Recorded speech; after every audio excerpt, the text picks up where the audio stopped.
Well, good afternoon, everybody. I am Mayor Erica A. Stewart, and unfortunately, Councilmember Marks is not feeling well, will not be here today. Otherwise, if you'll please join me to the Pledge of Allegiance.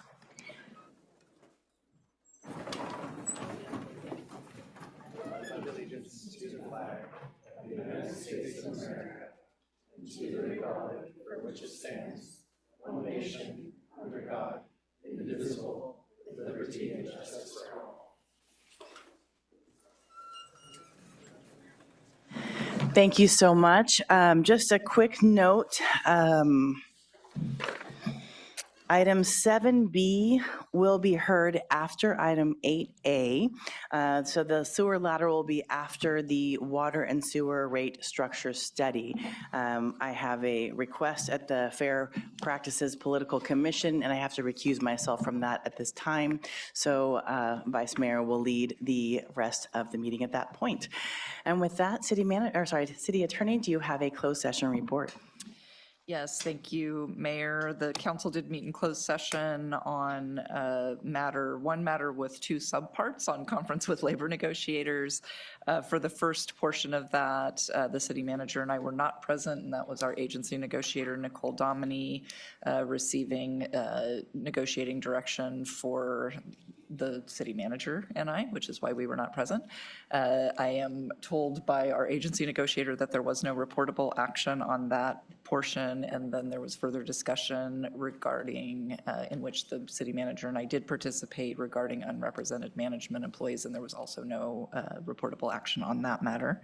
And then we had a conference with legal counsel on a matter of anticipated litigation, with the facts and circumstances supporting that as stated on the agenda, related to a property damage claim alleged to arise from a failure of the portion of the Nacimiento pipeline. The council provided litigation direction to us on that, but there was no further reportable action on that item either. Thank you so much. Well, next is the part we do some proclamations. We share some interesting things that are happening in our city. So we have 3 proclamations today. And the first one is California Cities Week. And it feels very weird because I'm going to be giving myself a proclamation. No, I'm really just the representative of the statewide board for the Cal Cities and for our region here in the Channel Counties Division, which is the San Luis Obispo, Santa Barbara, and Ventura counties. So I will take this and bring it back to Cal Cities because the vice mayor, the city manager, and the deputy city manager, Greg Herman, will be all going to Sacramento tomorrow to meet with our legislators as well as to meet with the whole board. So I'll just read a couple of these stanzas, and if you wish to, you can, of course, look at these online. Whereas California's first cities formed in 1850 to provide essential health, safety, and infrastructure services to communities growing rapidly during the gold rush and in the decades of economic development and immigration that followed. Today, California's 483 cities and towns vary widely in size and character, serving diverse communities across the state, from small rural towns to major metropolitan regions. More than 80% of Californians live in cities and towns that rely on the services, facilities, and programs provided by municipal governments. California cities remain transparent, accountable, and responsive to the communities they serve, earning the trust of residents through accessible local governance and public engagement. So whereas California Cities Week provides an opportunity to recognize the essential role cities play in community members' daily lives and to encourage civic participation, education, and involvement in local government, now therefore I, the mayor of City of San Luis Obispo, recognize and proclaim April 19th through 25th, 2026 as California Cities Week. Thank you.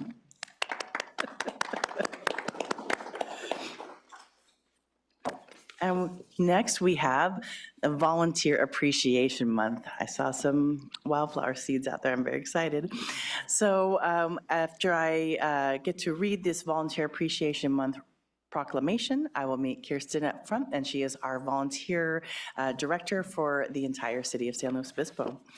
And lastly, we have Bike Month, and I'm hoping that Vice Mayor will read Bike Month proclamation. Thank you so much.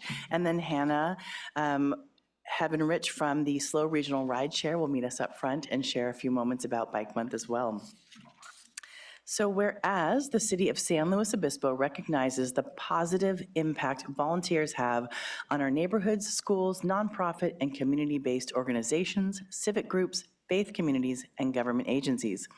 Volunteers generously offer their time, talents, and compassion to strengthen our city and enrich the lives of those around them. Volunteers are the heart of the San Luis Obispo community, bringing people together, cultivating connection, and helping ensure that everyone feels welcome and valued.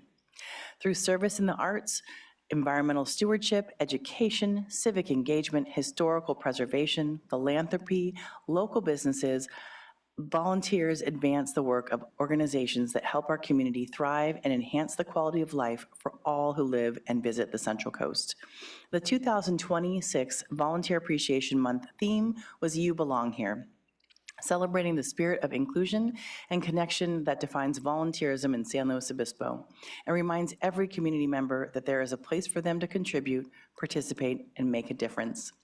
During the month of April, we call upon all community members, organizations, and community partners to recognize, celebrate, and uplift the contributions of past, present, and future volunteers. So now, therefore, I, Erica A. Stewart, Mayor of the City of San Luis Obispo, do hereby proclaim the month of April 2026 as Volunteer Appreciation Month, and encourage community members of all backgrounds, ages, and abilities to join in service, strengthen community connections, and help ensure that in San Luis Obispo, everyone knows that they belong here.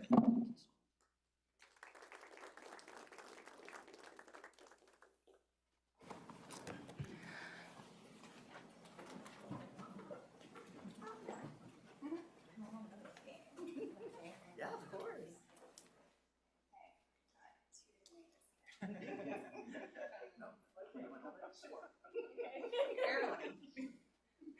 I got Greg in the back. All right. You guys can take a picture there. Sure. You guys want to sit right there in the front? Go ahead and sit right there. Okay, cool. Well, good evening, Mayor Stewart, Vice Mayor Francis, City Council members, city colleagues, community members, and a special greeting to city volunteers here and online. My name is Kirsten Anderson, and I have the honor of serving as the city's volunteer coordinator, housed in the incredible Parks and Recreation Department, while supporting all city teams. As we celebrate National Volunteer Week and Global Volunteer Month across the world, communities everywhere are celebrating the power of service. And here in San Luis Obispo, that impact is strong. Since July, more than 1,300 volunteers have contributed over 6,500 hours of service, with over 45 service opportunities listed in Engage Slow, our volunteer portal. Over the last 3 years since this centralized volunteer program was created, it's been inspiring to see our community show up, serving alongside our hardworking city staff to keep Slow safe, clean, and beautiful, while building a deeper sense of belonging and shared stewardship. This year's theme, You Belong Here, reflects what we see every day amongst our volunteers and reinforces that the act of service brings people together. Whether restoring habitats, maintaining parks or open spaces, supporting community events like the volunteers showing up for Earth Day tomorrow at Johnson Ranch, there's still space, leading tours of the Jack House, caring for neighbors, or serving as an advisory body member, each act of service strengthens connection and community. In that same spirit of growth and care for our local area, Mayor Stewart's correct. Everyone in attendance tonight is welcome to pick up a pack of native wildflower seeds on your way out. Those are approved for open spaces or your backyard to attract pollinators and just bring beauty to Slow. To all who give their time, heart, and talent to Slow, thank you. You make us stronger. I'd like to recognize two outstanding volunteers tonight who will share brief remarks. First, Tony Kincaid is our Jack House docent president and serves on the Parks and Recreation Commission. As a volunteer of over 20 years with the city, her leadership amongst fellow docents, humor in meetings, warm presence, and deep passion for preserving local history makes her a standout volunteer, loved by many. Tony, we're so thankful for you. I'll set my timer. Madam Mayor and the council, thank you very much for the honor. I couldn't do it without as Wendy Stockton is here, I couldn't do it without my my docents because they make it. And my husband, because he fills in when I really need him. And I want to invite you and all the people here, and I see a lot of men, so this is for you. Mother's Day at the Jack House. We have cake, we have games, you can bring a picnic, you can have fun, you can have free tours of the house, and I want to see you guys bring your wives because they deserve a day off. Got it? Thank you very much. She is a force, isn't she? Next, we have Jim Crawford, who you may have seen all of us around town in his high visibility volunteer vest, walking up to 6 miles a day, reporting hazards on Ask Slow, removing litter from our public streets and pathways, and helping to keep our environment and our wildlife and our wild systems safe and protected. Since joining the volunteer program just 2 years ago formally, although he's picked up trash and helped out for years, he's clocked nearly 1,000 hours in Engage Slow. Jim, your dedication to protecting our space is truly inspirational. Thank you. I just wanted to say a few words about how people ask me, how did you get started picking up trash? And I tell them a little story about my grandma when she was teaching me how to tie my shoes to get into kindergarten. She said, well, Jimmy, your dad's in the war and your mom had to go to work and grandpa had a heart attack and I have to take care of everything else. So I want you to help me by picking things up. So now I feel like when I pick up trash, my grandma's looking down on me and I feel like she will live as long as I live and I'm still picking up trash. Thank you. Jim has so many beautiful stories of inspiration. So that's it. Everybody visit volunteer.slowcity.org. That's our Engage Slow portal to sign up and learn about how you can support your city. Thank you. Thank you so much. And at the volunteer. At the volunteer appreciation lunch, I got to sit next to Jim and his lovely wife, and the best part is, as a beautification ambassador, not just someone who picks up trash, beautification ambassador, and you do make our community more beautiful than every day. You know, there's a place that checks out how much a volunteer's hour is worth. And they say that each volunteer hour from independent sector is $36.14. So when you think of Jim's 1,000 hours or everyone's 6,500 hours, that's a lot of money that you are helping give back to the community as well. Thank you so much. And on to Vice Mayor. Thank you, Mayor. We are celebrating Bike Month. This is a good one. Whereas the bicycle is a viable and environmentally sound form of transportation and an excellent form of recreation, and whereas millions of Californians will experience the joys of bicycling during the month of May through educational programs, races, commuting events, group rides, charity events, or just going for a ride, and whereas San Luis Obispo County offers urban and rural cycling routes popular to riders statewide, and whereas these bicycling activities and attractions have great potential to have a positive impact on San Luis Obispo County's economy and tourism industry and stimulate economic development, and whereas creating bicycle-friendly communities is shown to improve citizens' health, well-being, and quality of life, boost community spirit, improve traffic safety, and reduce pollution and congestion, and whereas May was declared National Bike Month for each of the last 69 years, and is so again in 2026. And whereas the League of American Bicyclists, CalBike, bicycle clubs and advocacy organizations, schools, companies, and civic groups throughout California will be promoting bicycling as a leisure activity and as an environmentally friendly alternative to the automobile during the month of May. And whereas the education of bicyclists and motorists on the safe operation of bicycles is important to ensure the safety and comfort of all users, whereas CalBike, the San Luis Obispo Council of Governments, Bike Slow County, and other organizations across the state will promote bicycle safety during the month of May, And now, therefore, be it resolved that I, Vice Mayor Emily Francis, on behalf of the members of the City Council of San Luis Obispo, hereby recognize the month of May 2026 as Bike Month and urges all who support bicycling to participate in May's events and urge all road users to share the road safely with bicyclists. Thank you.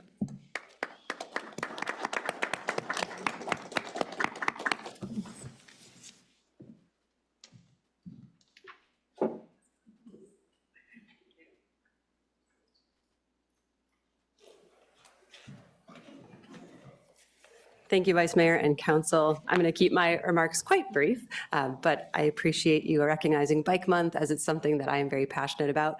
For everyone else in the room, my name is Hannah Havenrich, and I work for the San Luis Obispo Council of Governments in the Rideshare Department, and part of my job is to make Bike Month happen for our county.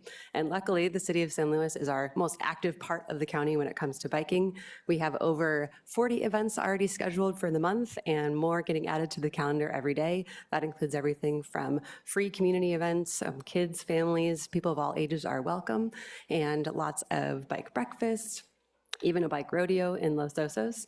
And just want to keep in mind that one of the goals of Bike Month is to increase community and community building. So when you go out to those bike breakfasts and events, please talk to your neighbor, ask them why they bike, get to know each other, and spread the good word of getting out there on two wheels.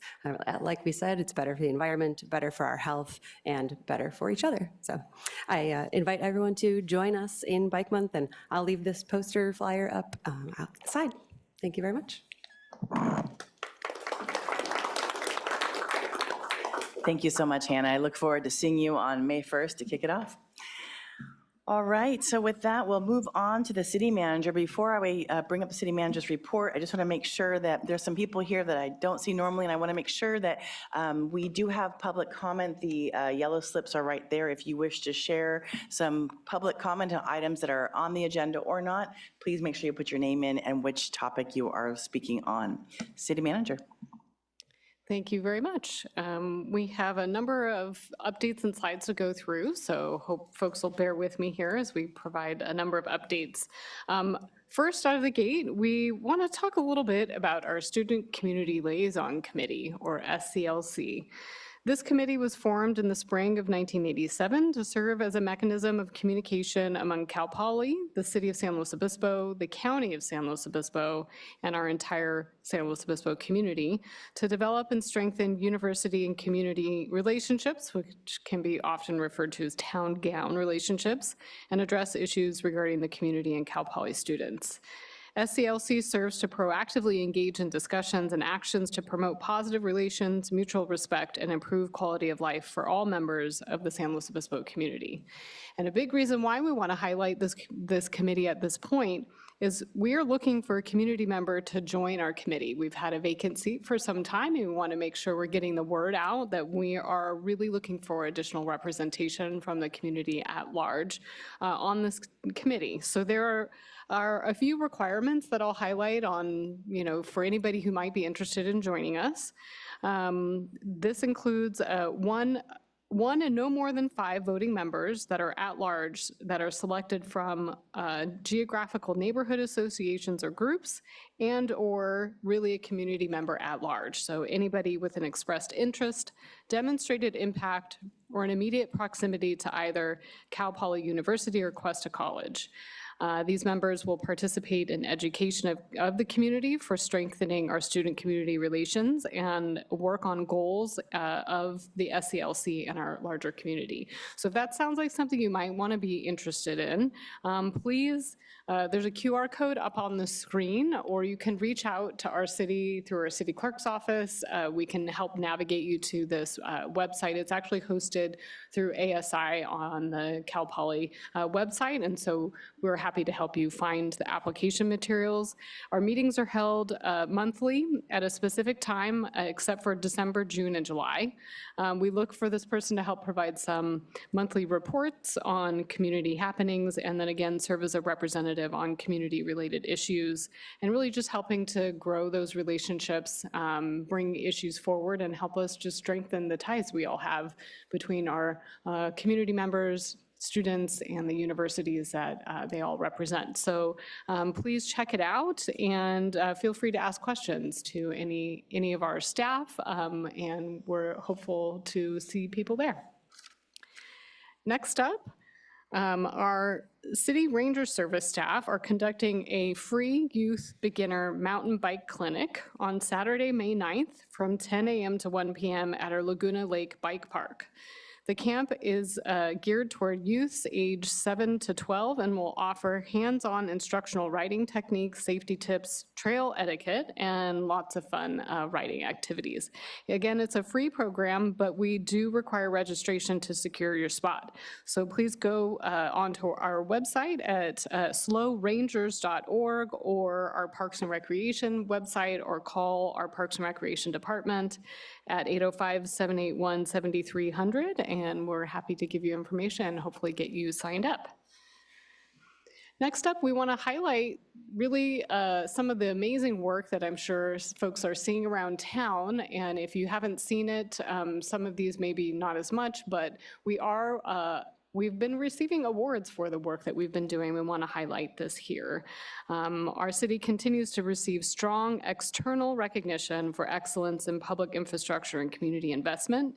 This year, several of our projects were honored with outstanding project awards from leading professional organizations. This includes American Public Works Association awards for 3 projects across multiple categories, and the projects were the Laguna Lake Dog Park project for its contribution to parks and recreation, our Cultural Arts District parking structure for advancing accessible and well-designed parking solutions, and the Mid-Higuera Bypass project for its thoughtful integration of natural resources design considerations within a creek habitat. In addition, our Cultural Arts District parking structure received further distinction from the American Society of Civil Engineers as an award-winning architectural engineering project, highlighting its innovative design and engineering quality.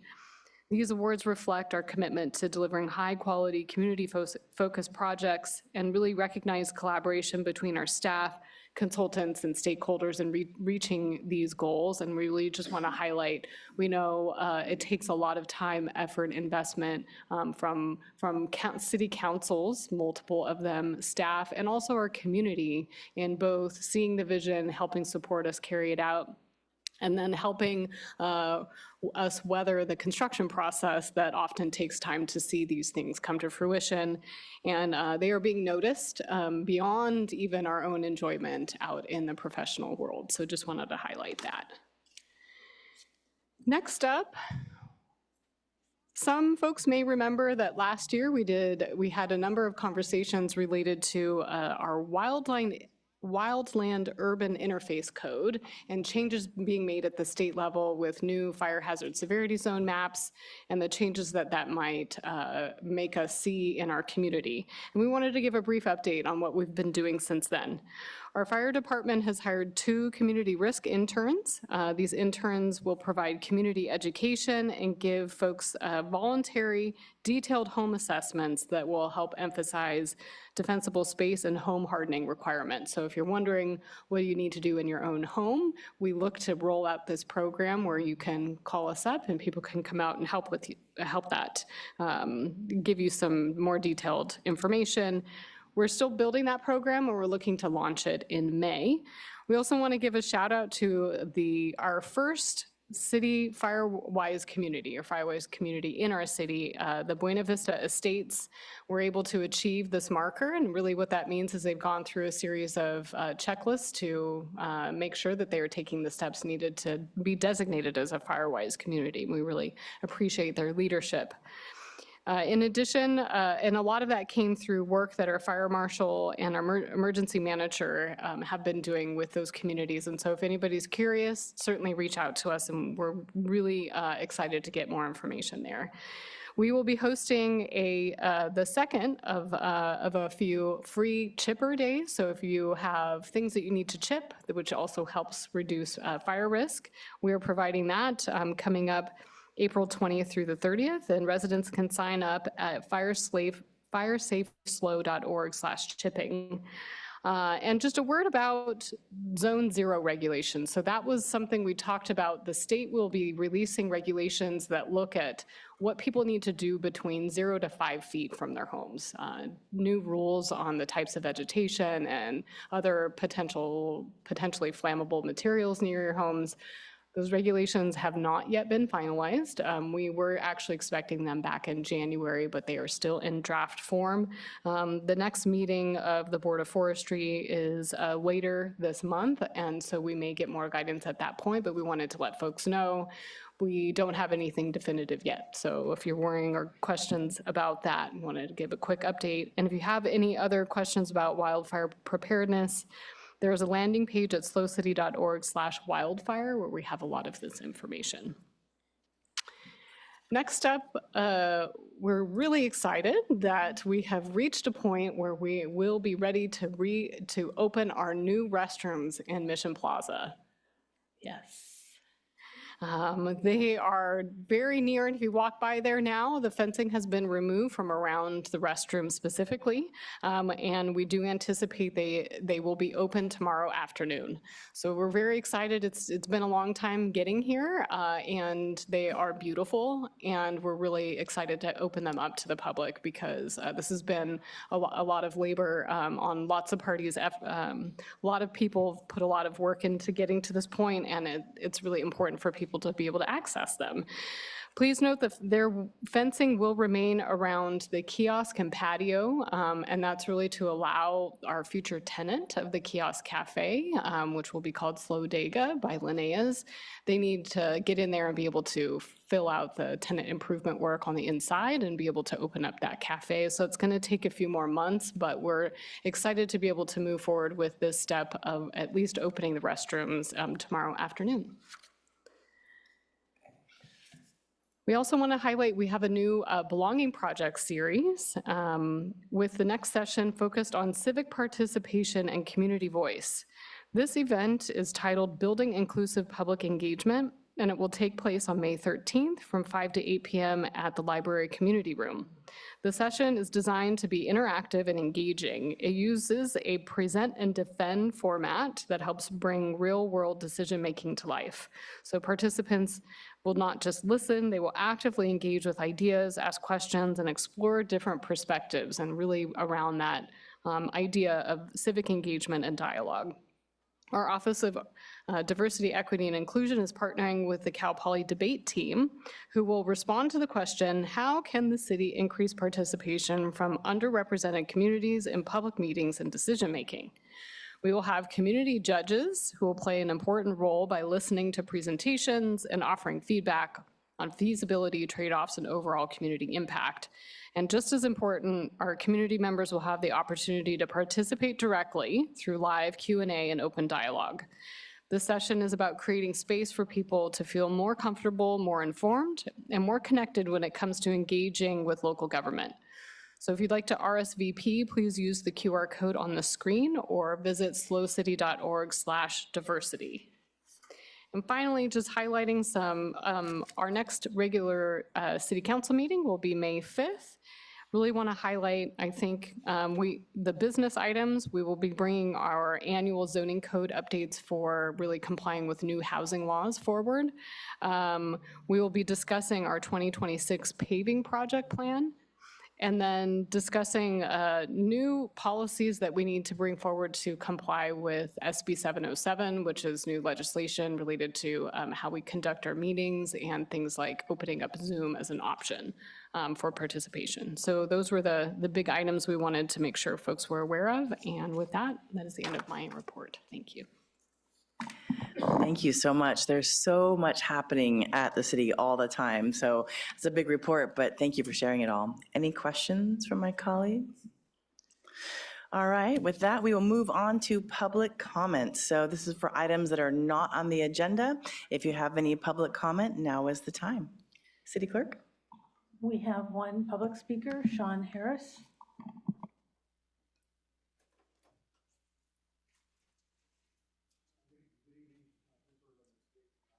Hold on one second, Sean. Yeah. There we go. All right. Good evening. Thanks for giving me the time to speak.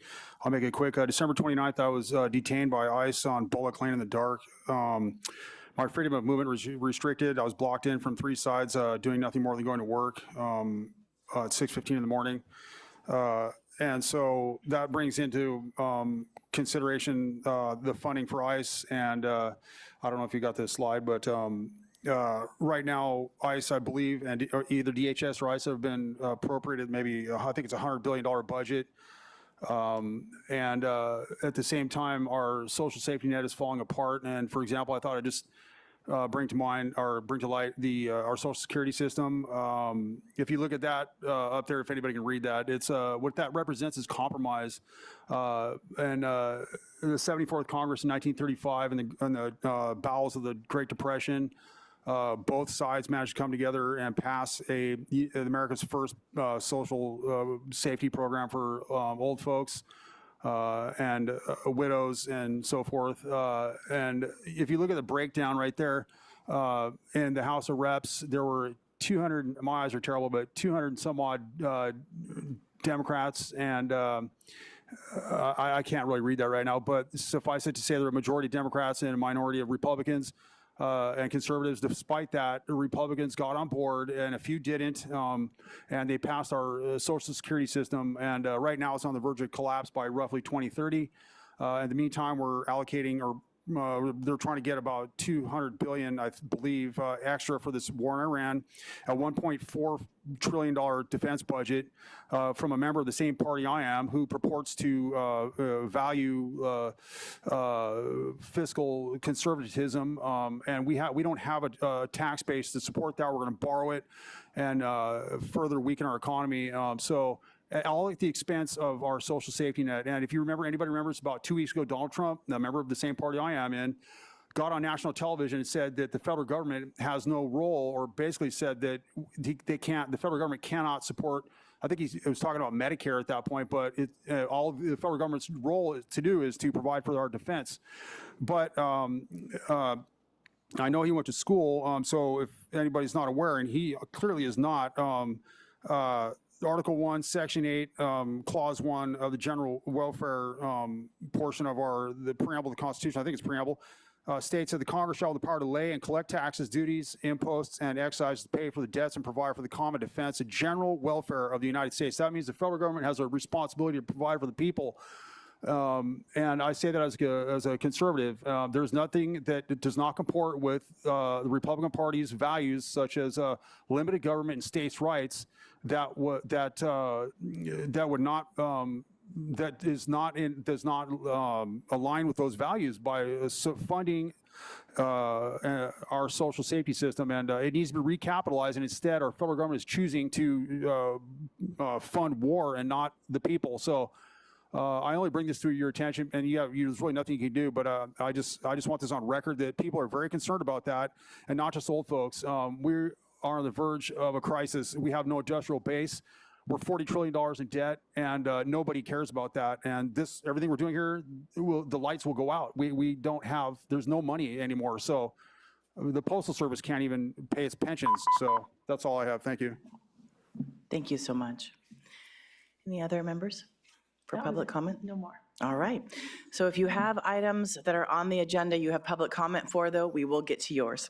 All right. With that, we're going to move on to the consent agenda. Is there anything you'd like to pull? I'll ask my colleagues before I go. Okay. Any public comment? Yes, we have two public speakers. The first one on item 6C, Daniel Bowman, and then on item 6F, David Smith.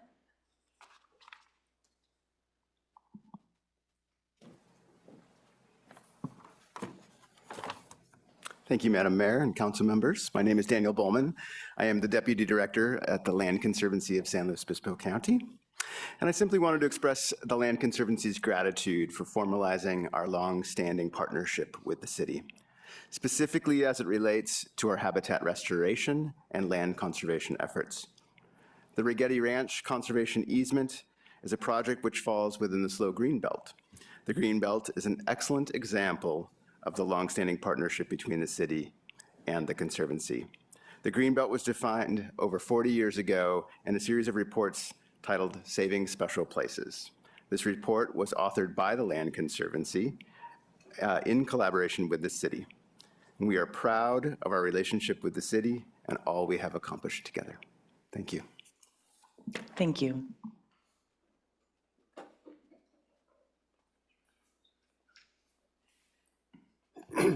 Good evening, Madam Mayor, members of the council. My name is David Smith, Director of Business Development for Transdev.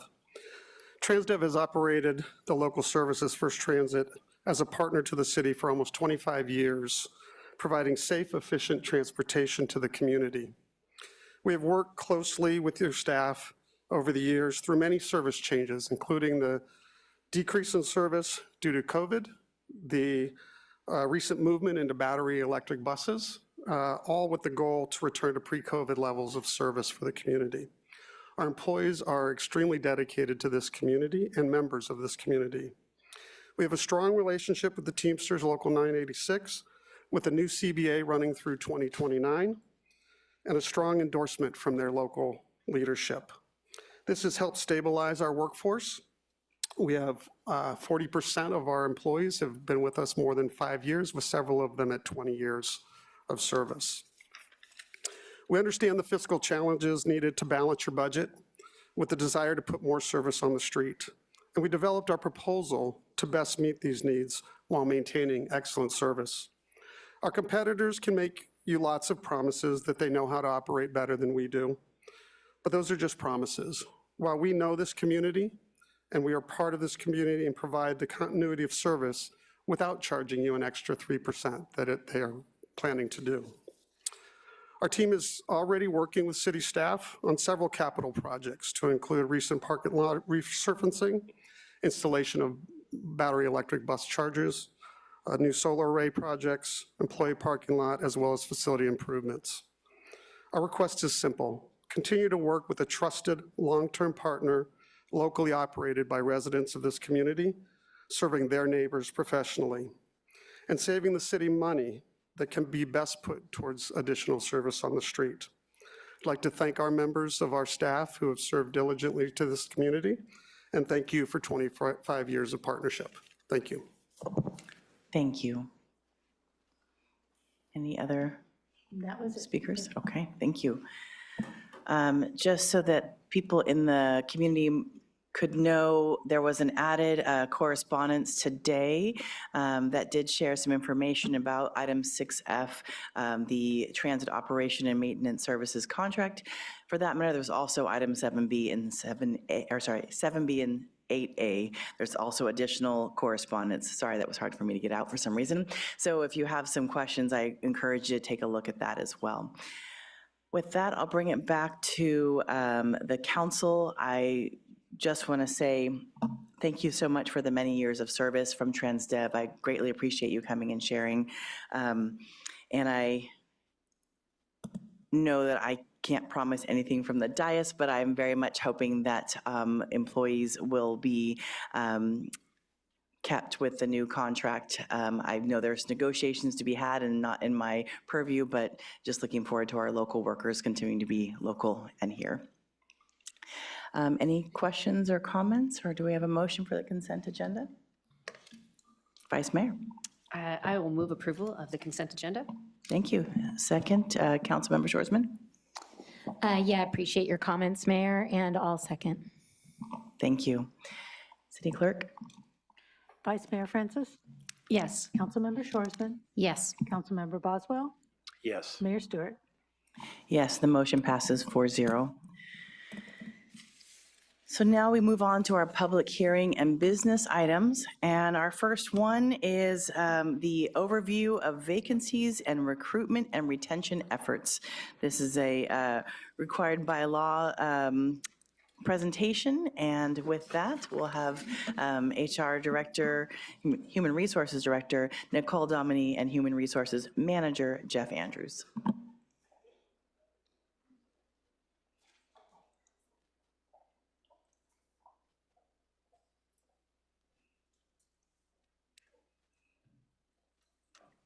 Almost there.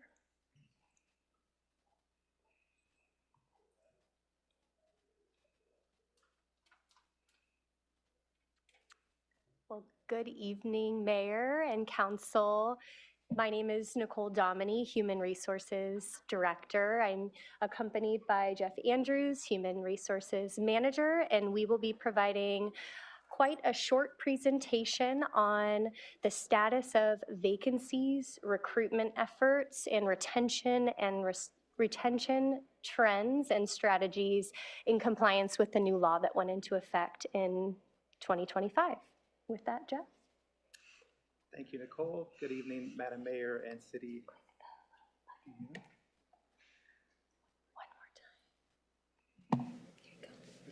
Thank you. Thank you, Nicole. Good evening, Madam Mayor and City Council. I am pleased to be here tonight to share a short presentation on the status of vacancies and the city's recruitment and retention efforts. The city has 487 budgeted positions across 6 bargaining groups. You'll note on this slide that the average vacancy rate for the 2025 calendar year was 7.6%. The bar graph on the right highlights the vacancy rate by bargaining group. There is a 20% vacancy threshold before additional reporting requirements kick in, but as we can see, none of the city's bargaining groups were near the 20% threshold.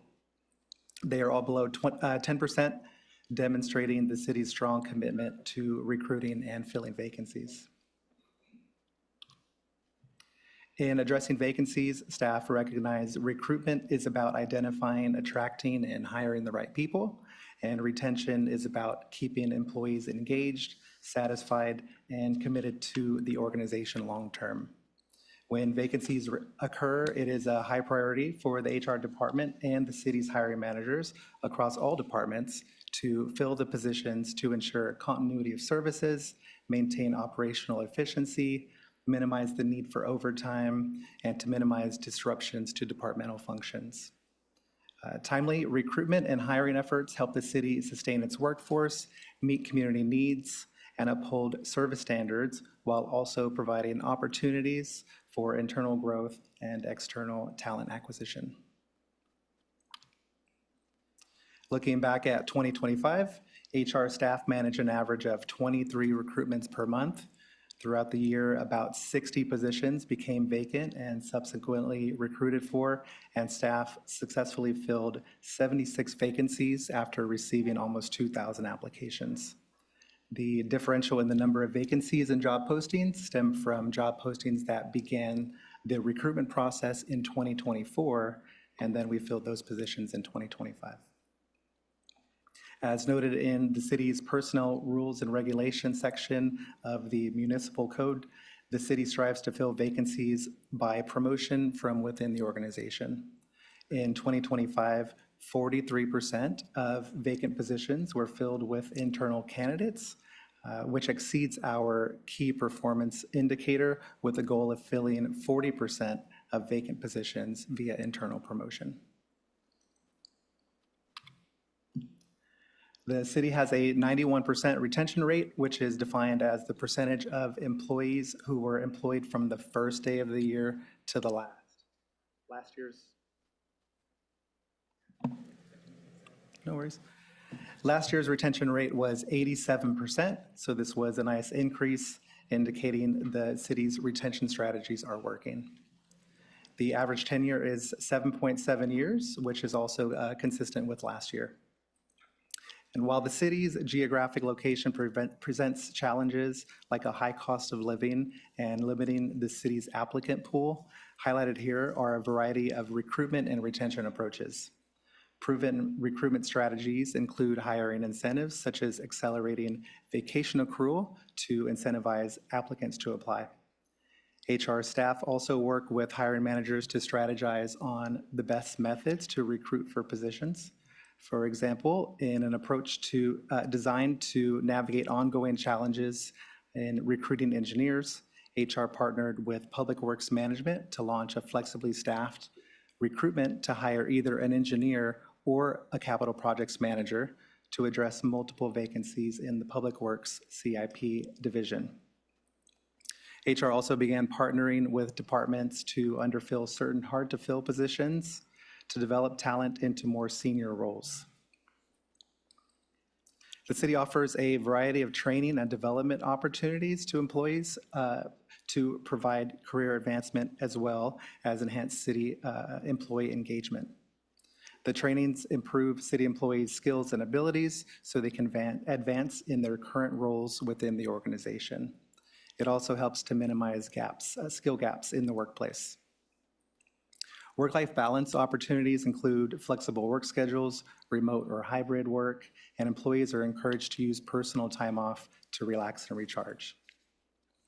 That covers the presentation on vacancies, recruitment, and retention, and I'll let Nicole close us out. Thanks, Jeff. The biggest takeaway from my standpoint is that retention is cheaper than recruitment. And so really doing what we can to retain our well-qualified and amazing employees. And Jeff highlighted some of those aspects that we've been doing and that we can continue being aware of. There's other key takeaways on this slide, and HR is continuing to serve as a strategic business partner to all of our departments to really look at individual recruitment and retention strategies that we can do in order to move forward and be an employer of choice for the city of and the county of San Luis Obispo. And with that, that concludes our presentation, and we have the recommendation up here on the slide, which is to receive and file the report. Thank you so much. Any questions from my colleagues? Councilmember Shorsman. Yeah, just one really. The note about 58 days being the average to fill vacancies, just curious, like when do you start the clock to get that number of days? Yes, thank you for the question. That starts from the moment that we open a job posting to receive applications. We go through the application process, through the screening process, through the initial panel interviews, also through second interviews, and then that clock stops when we have secured a candidate, when they've signed an offer. That's pretty quick for a public agency, just going to say. It's also an increase from a decrease in time from last year, which is good for us. What was it last year? Just out of curiosity. I think it was about 75, if I remember correctly. Okay, that's definitely going the right direction then. Thank you for that. 71. 71, to be exact. Yes. And then hiring incentives, just for inquiring minds that might be looking for a job with maybe a local agency like ours. I don't know if you can talk about which positions in particular that you've used hiring incentives and what those look like. Sure. Hiring incentives are looked at on a case-by-case basis for positions that are deemed hard to fill. So some recent examples of hiring incentives that we've extended are for engineers, as an example. There's a national shortage of engineers. We've certainly provided hiring incentives in the past for police officers, dispatchers, and a variety of other positions. We have some utilities management positions that are vacant or becoming vacant, and we'll likely extend hiring incentives for those as well. Thank you. Yeah, so for all those Cal Poly engineering students out there, come on over. Listen up. Thank you. Thank you. Thank you for that great report. Let me just check. Any public comment? No, there's not. Okay. Well, do you need a motion for this one? Receive and file? No, right? Okay, great. Just making sure.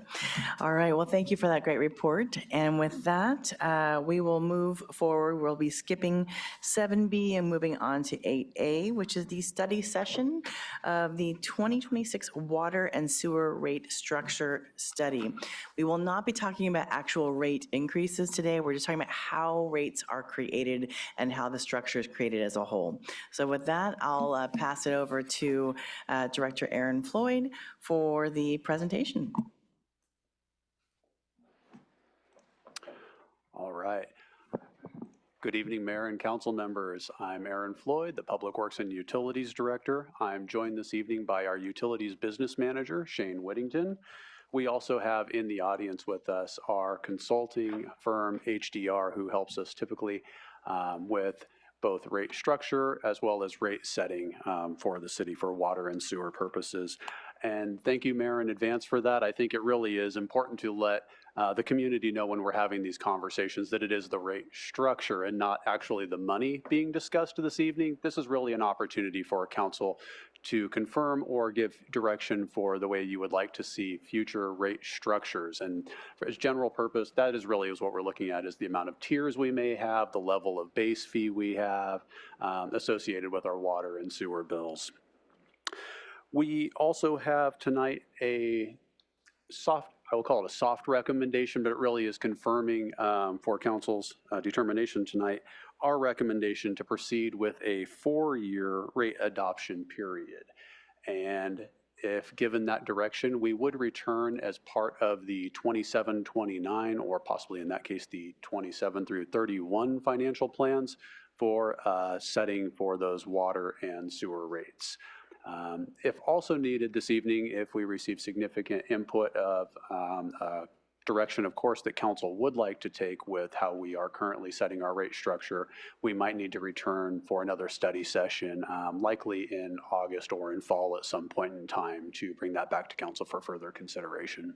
With that, I'll turn it over to Shane Whittington to give the presentation, and then we'll happily answer any questions you may have.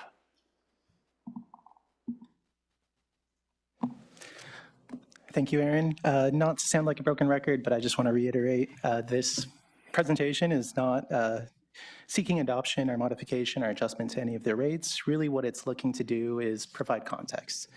So what we're providing context on is kind of the legal constraints, so that's Proposition 218, for what we can do with rates.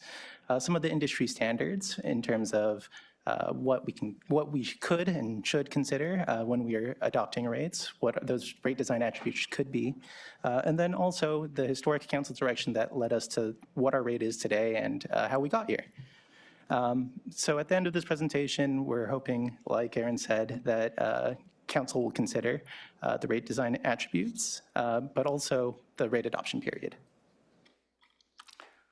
So jumping right into Proposition 218, there's 3 criteria that make something subject to Prop 218. So that the first criteria is the corresponding service must actually be available and available for immediate use by the property owner. And really the example that I like to use here is when you turn on your faucet, water immediately comes out. And then the second one is it's an incident of property ownership. And this is distinct than something, another example that I like to use is another enterprise fund within the city. So for example, our parking fund. It's not a compulsory service. So the city is the sole purveyor of water and sewer services. So in that way, it's an incident of property ownership. And then lastly, it's not a general service. So really the distinction here is it's not public safety, it's not library, it's not something that's generally available. Moving on to the 5 requirements that are related to Proposition 218. There's a bunch of administrative, I would say, requirements involved, but the 2 that I want to focus on today are the proportionality. So the cost of rates need to match the cost of service to that specific parcel. And then also the, I guess, restricted use. So revenues must be used for the purpose that they were collected. So water fund revenues need to be used for water operations, and sewer fund revenues need to be used for sewer operations. Transitioning into rate design attributes. So the first, I broke these out into, I guess, 4 categories to make it a little bit more digestible. The first one, going from left to right, so effectiveness in yielding total revenue requirements. And really what that's looking at is between the variable and the fixed portion of your bill across the entire customer base, we need to make sure that that's enough to meet our financial obligations. So paying salaries, debt obligations, capital replacement, that sort of thing. Revenue stability and predictability. And really what we're looking at here is when we have a really dry or a really wet year and water use is a little bit more variable, we need to be able to rely on revenues to be able to meet those obligations. And then the last one, stability and predictability of rates, really that's looking at the customer side of things. And we don't want to see massive spikes in a customer's bill year over year. We want it to be somewhat predictable and incremental in those increases. Moving on to the fairness of it all. So the first one is reflecting all present and future costs. And really what this ties to is, what I like to point to is having a proactive capital rehabilitation program. So rather than waiting for infrastructure to break and fixing it in that point in time, getting ahead of those things and having a maintenance and rehabilitation program that gets ahead of those breaks. Proportional distribution of costs among customer classes. So really what that's looking at is if there is differences, real differences in the cost to deliver service because of use characteristics. So what we look at is peaking. So customers like irrigation customers may cause us to have to oversize our infrastructure. And that in turn increases the cost to deliver those services. So making sure that there is a proportionality there. And then the last one there, customers in similar situations should be treated the same. So really any difference in cost between customers in similar situations should be based on the real cost to deliver service. Responsible use, and I want to pause on this one a little bit because this comes back to the cost of service from Prop 218.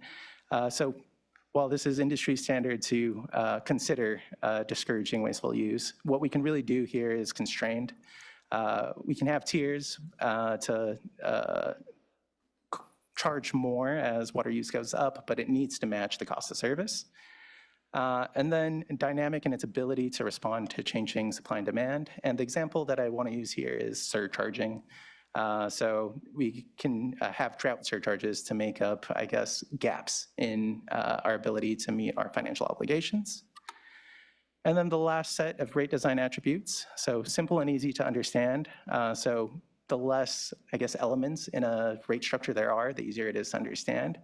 And then freedom from controversy as to interpretation. So really what that's looking at is making sure that the calculation is clear and there's, I guess, consistent interpretation from staff to auditors to customers and so on. So council direction. So how did we get to where we are now? And starting from left to right, we have pie charts. So the first one shows the fixed charges, or the fixed revenue that we got from our rates in 2017 and 18. And the amount of fixed charges, or amount of revenue that came from fixed charges was 14%. Looking forward to our forecast for this next year, that is looking something more like 30%. But if you look at our water expenses from fiscal year 23-24, our fixed expenses were something like 83%. And really why we're highlighting this is what drove council to prioritize something like revenue stability is historic drought conditions in the 2000s and 2010s.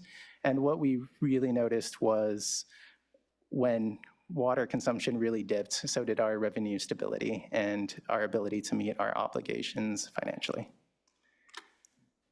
So to touch on that a little bit more, some of our emerging trends, what we have here is a line graph. So looking at that dark blue line, you can see that our account growth has gone up steadily over the last 10 years. So annual year over year, it's about a 1.5% increase. And then there's a little bit more volatility on that, I guess you can call it like a burnt orange line, where it goes up and down, but on trend, it's about negative or a reduction of 1.2% year over year. And what that points to is really San Luis Obispo's ability to conserve water, but also kind of just the changing use characteristics of our customers and what that means for our revenue stability. So what I have listed up here are the rate design priorities from council in 2018. And they're relatively consistent to what was brought towards council in 2011. And I think the year previous to that was 2005 when we looked at rate structure again. And like I just highlighted, revenue and stability was very much on the forefront of consideration of council in 2018. But these were the other priorities that council had decided on and what staff are recommending tonight. And shifting gears a little bit into timeline and some of the outreach that we've already done. So we've already done a public information session, and tonight we are doing the rate structure study.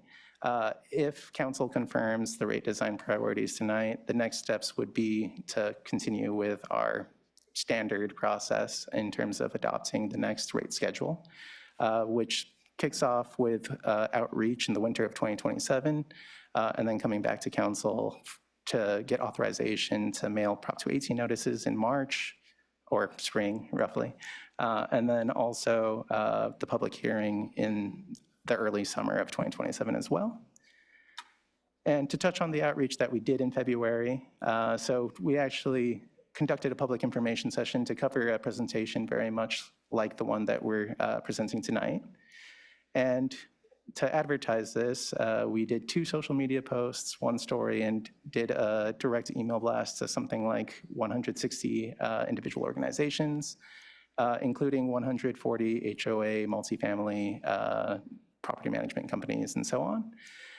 There were 3 attendees, and when given the opportunity to fill out a form to give their own design priorities, no one obliged. But the verbal comments were generally supportive of what the rate structure currently is. And with that, I'm happy to pass it back to council for any questions that they may have. Thank you.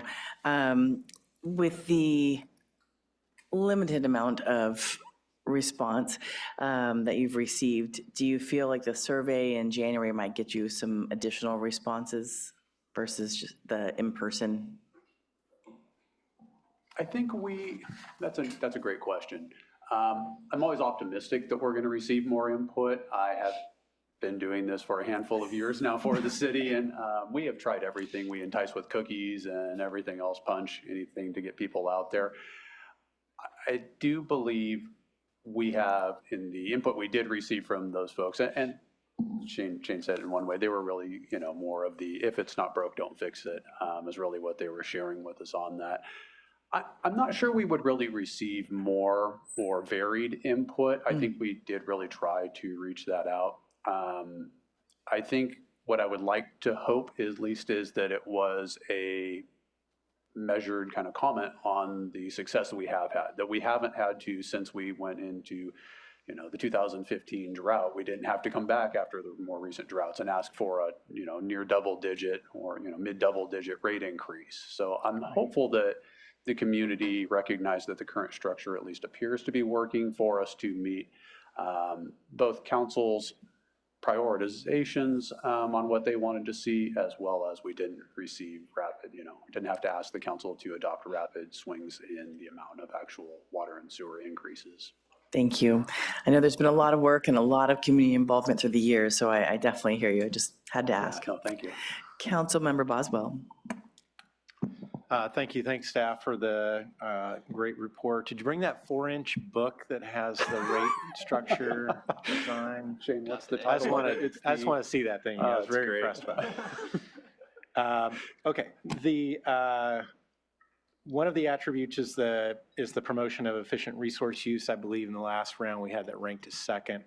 My understanding, so that's what's directing you to create tiers, basically. But you're also constrained by 218 on tiers. So yes. Do we feel we've kind of done what we can do on tiers given that constraint?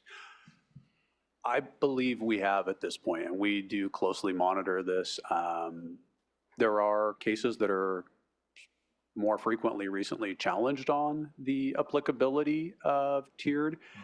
There have been cases that were where maybe a municipality kind of capriciously assigned tiers like that. So we really work closely with our rate consultants to ensure that our tiers are based on actual true levels of service. So we typically design those around the first tier, trying to get that health and human need of a certain amount of water per day, cooking, cleaning, and the like. We then move into that next tier that really talks about the need for, or people's desire to have seasonal irrigation. As Shane was alluding to, our pumps, tanks, and pipes can't expand and contract based on the need right there. So we have to put an extra cost to build those extra. We have to use larger pumps, which become less efficient for moving that smaller amount of water. So that's where we have the second tier right there. By the time we move into the third tier, we're really seeing larger users who are really using above and beyond, who are really adding on to in those tanks and pipes, not just the fire flow capacity we already have to have and the average daily use capacity, but really this peaking factor that goes above and beyond that for all of our infrastructure to be able to carry what people want to be able to use right there. But we really are limited at that point with Prop 218 from assigning something where it is punitive in nature. So it really does have to capture an actual cost when we do set that structure. And we have with our, I mean, essentially with the tiering we've been running, for how many years have we been running tiering? We have seen it working, right? We've seen, I mean, reported 1% reduction in demand. And I know we've done long-term very good on our conservation efforts. I mean, I know we're always trying to save more water, but, you know, how do we feel we're doing currently? Do we have I can't remember, do we have a specific goal on further per household or per capita reduction of water use that we're still trying to hit? Are we still trying to get more conservation in the system? We actually, that's a great question. We have a water resources section within the Public Works and Utilities Department that is constantly going out and talking about conservation for our community. And if there was one issue I would say that unites across this entire community, it is water conservation. And it is impressive when we see a chart like the one Shane was able to show us there, with an increase in connections going up throughout the years, and yet an overall total decrease in water demand over that time that corresponds to it. When we actually expand those tables out to look at what we saw in the mid-1980s and beyond, it's fascinating. We were using 8,600 acre feet per year, and right now we're about 5,200 acre feet per year, even with the development that has occurred at that time. So I would say the community does an amazing job, and we continue to try to educate folks as well on the need for continued water conservation. Great, thank you. That's all my questions. Thank you. Councilmember Shorsman. Yes, would you mind going back to that slide that showed the 3 pie charts next to each other?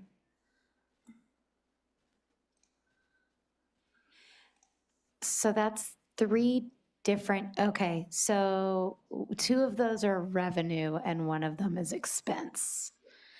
The 23-24, is that, so I'm not sure how to ask this question. The rates that residents are charged are based on partially a fixed cost and partially a variable cost, correct? That's not what these tables were showing, but that's what I was thinking when I saw these tables. So I'm just trying to, I guess my question gets to what proportion of, I don't know, the average household's bill consists of those fixed costs versus the variable costs? Is that a question you can even answer? Yeah, I think, yeah, so let's start, if I could try to explain what this one is showing, because I think it is a critical part of how this all plays in right here. When we're looking at the chart on the right, our fixed expenses is 83%. So we have debt that we carry for something like the Nacimiento project. We have salaries. We have infrastructure replacement. Those are all fixed cost. So whether the city that day delivers a gallon or 8 million gallons, we still have those costs right there. So the variability in the cost is really based on that volume of water that is associated with. So we really look at how much electricity does it cost to pump the extra amount of water and chemical usage on that. That's really the only part of our operations, though, that are variable. And even within that variability, there is only so much variability, because on any given day, we're going to deliver between about 5 and 8 million gallons of water. So the variability truly is even a little smaller on that. Now, when we kind of marry that up to the amount of variability on a bill, we try to find a kind of a sweet spot right there. if we were to truly apply in this scenario something like an 83% base charge, it would make that variability on the volumetric so small, it's possible that even with the great water conservation that people do in the city of San Luis Obispo, that if they weren't really paying that much extra to use the difference of 10 gallons a day versus 1,000 gallons a day, there might be some wiggle room where people might not be as thoughtful as to paying those true costs associated with that extra amount. So right now, we keep the base fee much lower. What percentage are we? 30? Roughly 30. About 30% is about what the current bill on average is right there. So 30% of it is fixed, and we call it the base fee. And then the other 70% of a bill, to answer your question, is that variable part made up by the tiers. And what that allows us to do is still capture that actual amount of water used and assign a proportional cost to it, while also having some of that revenue stability. And this was really born of the time when we went into the major drought 13 through 15, when we had much more volatility because we had variable rates that were all based on the volume right there. So when people, and thankfully they did, they cut back on the water usage as the state required and we needed them to do, revenues also crashed. And at that point, we had the very unfortunate situation of having to come back to council, and right after declaring a drought and asking people to cut back their water, the inverse revenue still had to be made up, and we had to then ask for a rate increase on top of a decreased usage. And that was suboptimal. Nice word choice there. Can you talk a little bit about, so historically, we've determined rates on a 2-year cycle, and one of your recommendations is to go to 4. And I can see some definite pros to that and some potential cons. And just wondering if we did something like that, while it would provide a lot of stability, it seems like potential stability to the rate structure, because you could look out 4 years in advance and kind of predict how much rates are going to have to change in that 4-year period of time. Our economy has been a little all over the place the last few years, so could that be a problem for us if 2 years down the road we find that cost increases have just ballooned and we've already dedicated ourselves to this 4-year planning process, and that could create a negative impact, I would think, on rates in potentially year 5 or 6? Yeah, that's a great question. And this is new territory for us, and it would be one that I would be hesitant as staff to make a recommendation that we recommend to council if we had not been standing on a rate structure right now that has, over the past 4 years, really allowed for us to maintain our reserve amounts and still have our operating expenditures.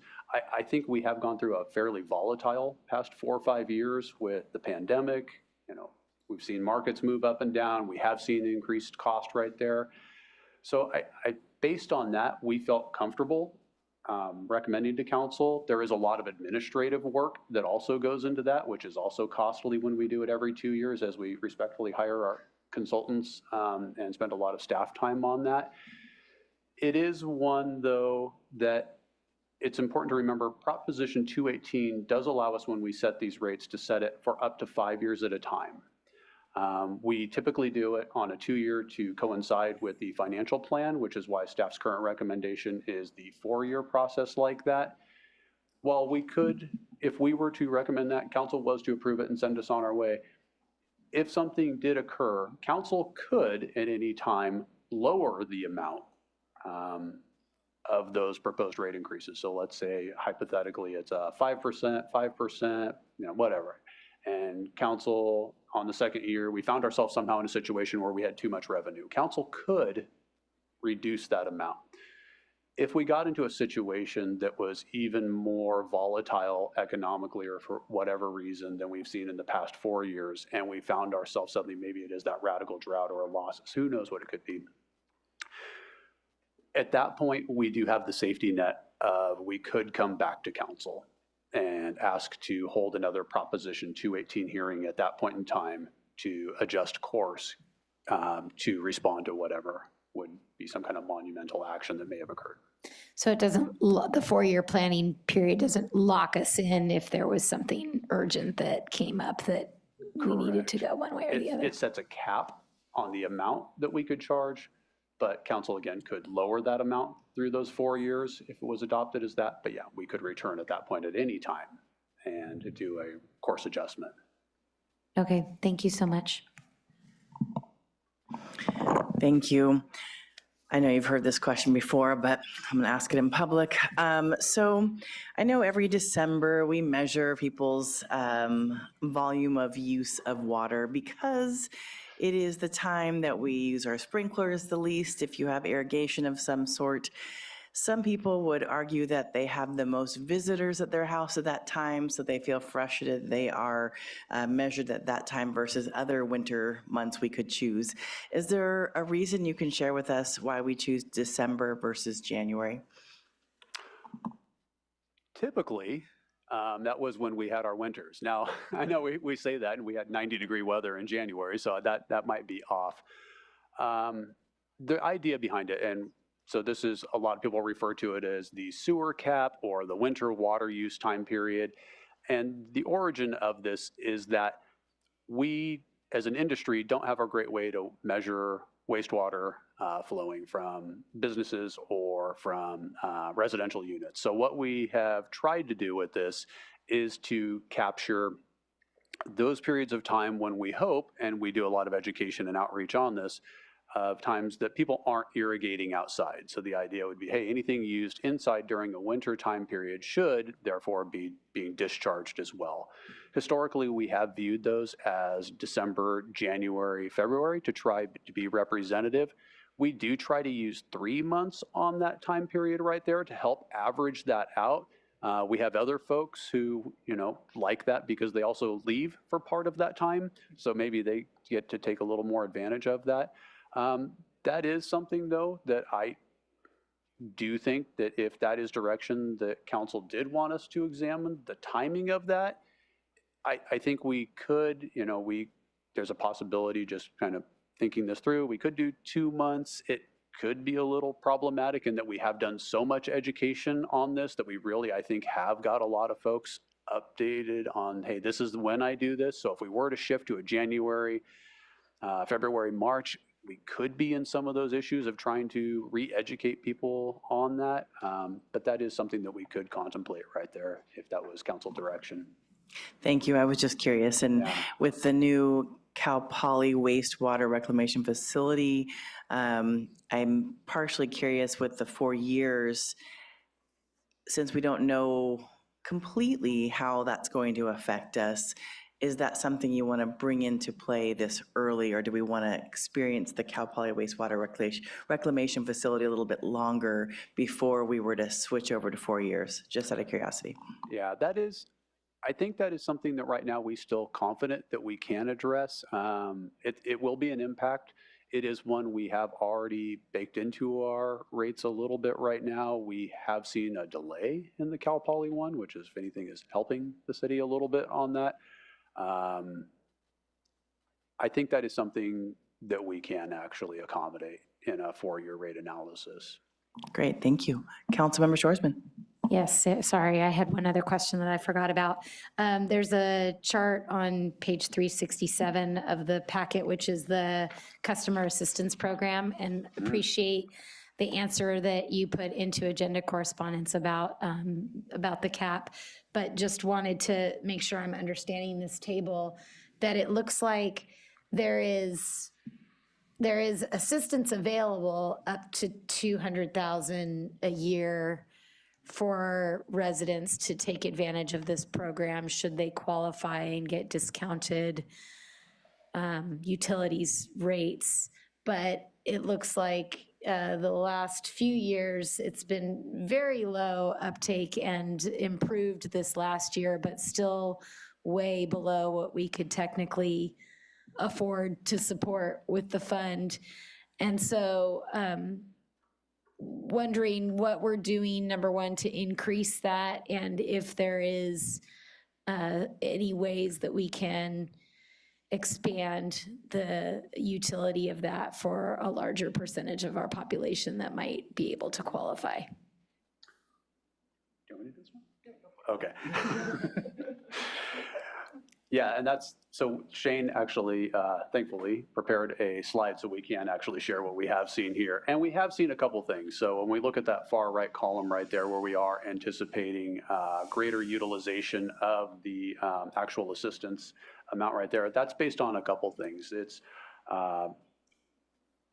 based a little bit on some education and outreach we have done where we continue to try to do that. But really, I have to turn around and give council the thanks for that, because council adopted a customer assistance program that was in line with the solid waste customer assistance program. So it was at 15%, and it was adopted by council to be moved to a 20% on that.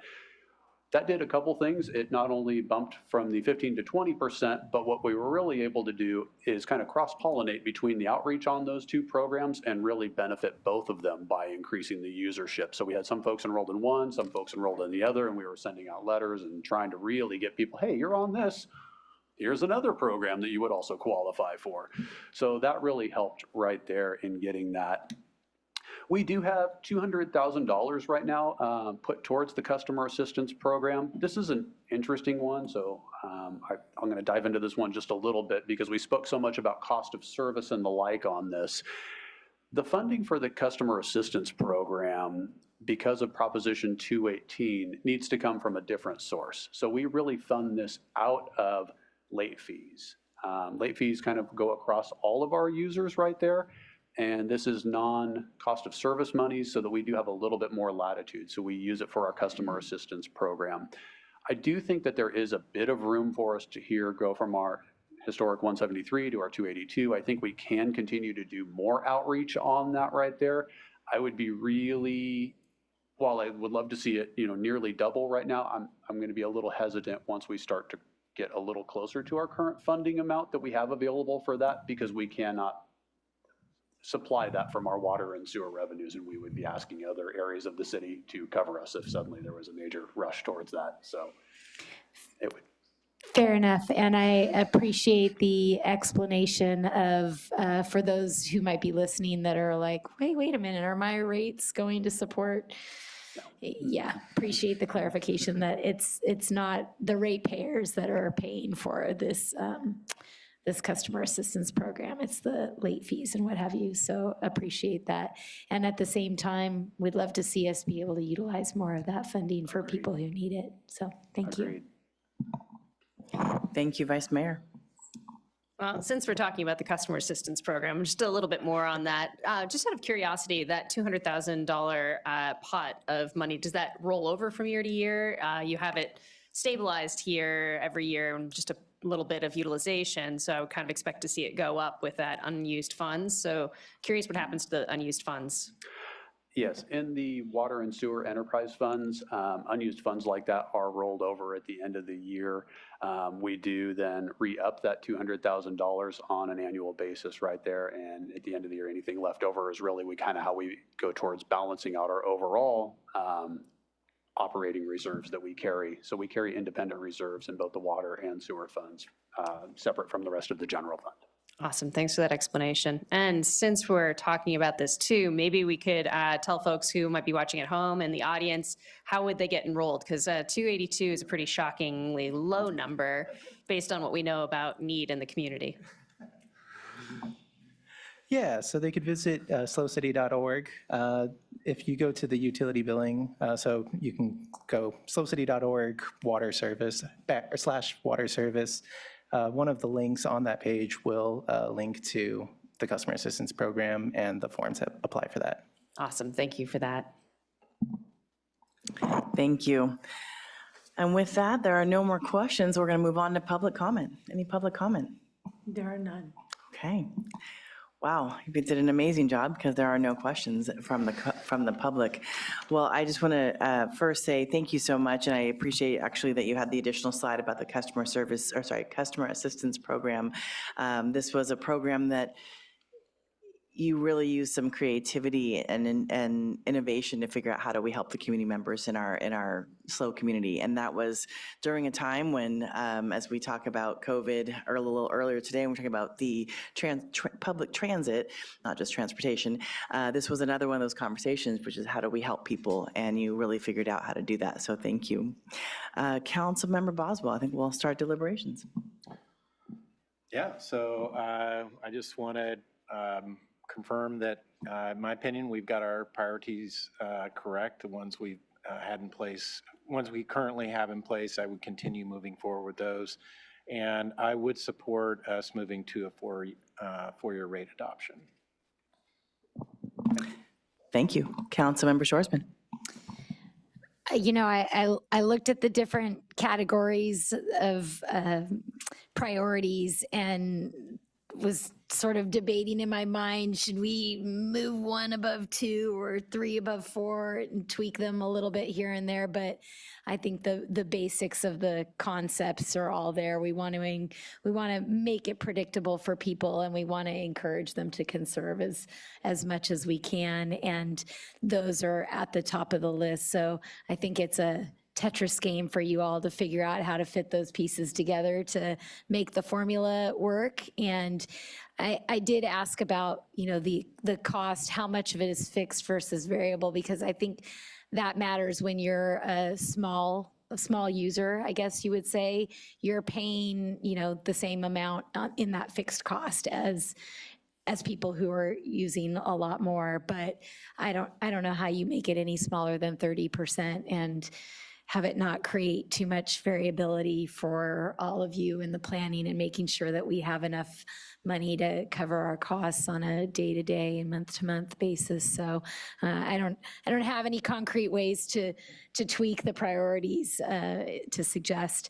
I would like to see us maybe in the next round of rates look a little bit more at the qualification and eligibility standards for the customer assistance program and just see if there's any ways that, you know, there are a lot of people that don't qualify for some of the programs and services that are listed in our eligibility criteria, but still are struggling to pay the rent, and their rents are really high in this community, as we've talked about over and over again. 62% of our community members are renters, and a lot of people are just struggling to pay the rent, and I think they could use an extra $30, $40, $50 off their utility bills to go towards groceries. So if there's a way that we can not put ourselves in jeopardy of running out of money too quick, but tweak those eligibility criteria in some way, I'd be curious to see that analysis.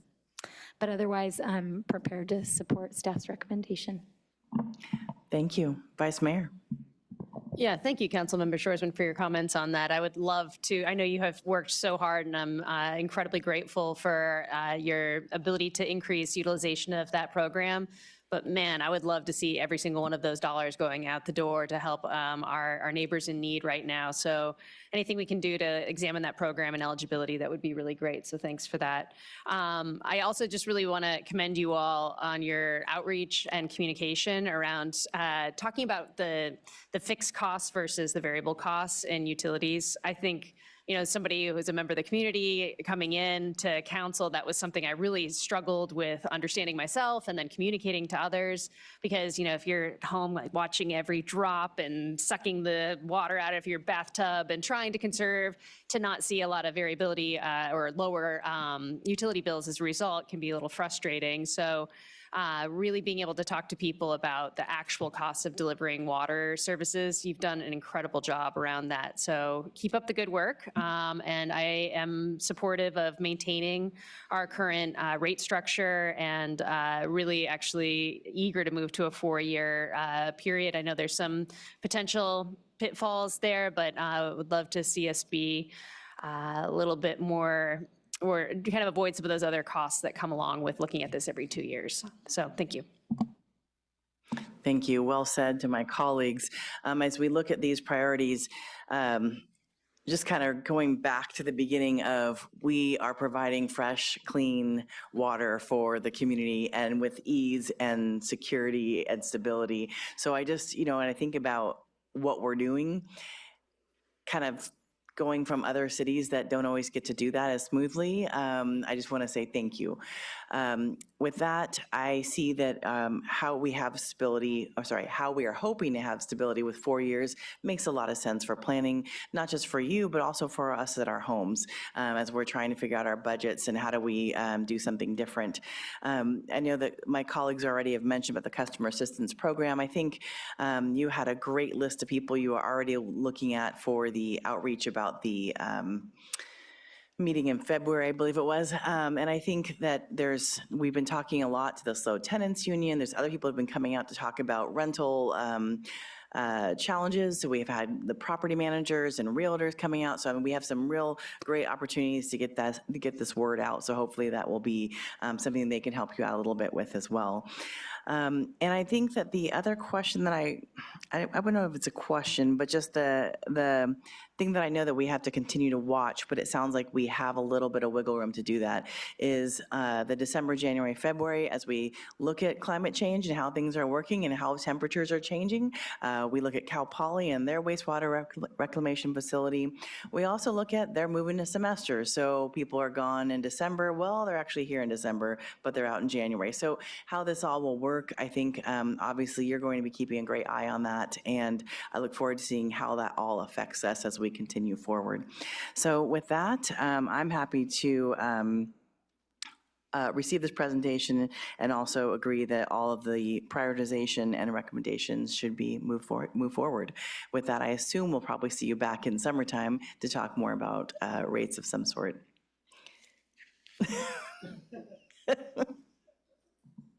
Yes, as part of the regular rate setting then. So that, I believe we have enough right now, and it's our our opinion then that we do not need to return to you in August for a second study session on this, and we have the information we need to proceed with the rate setting. So thank you.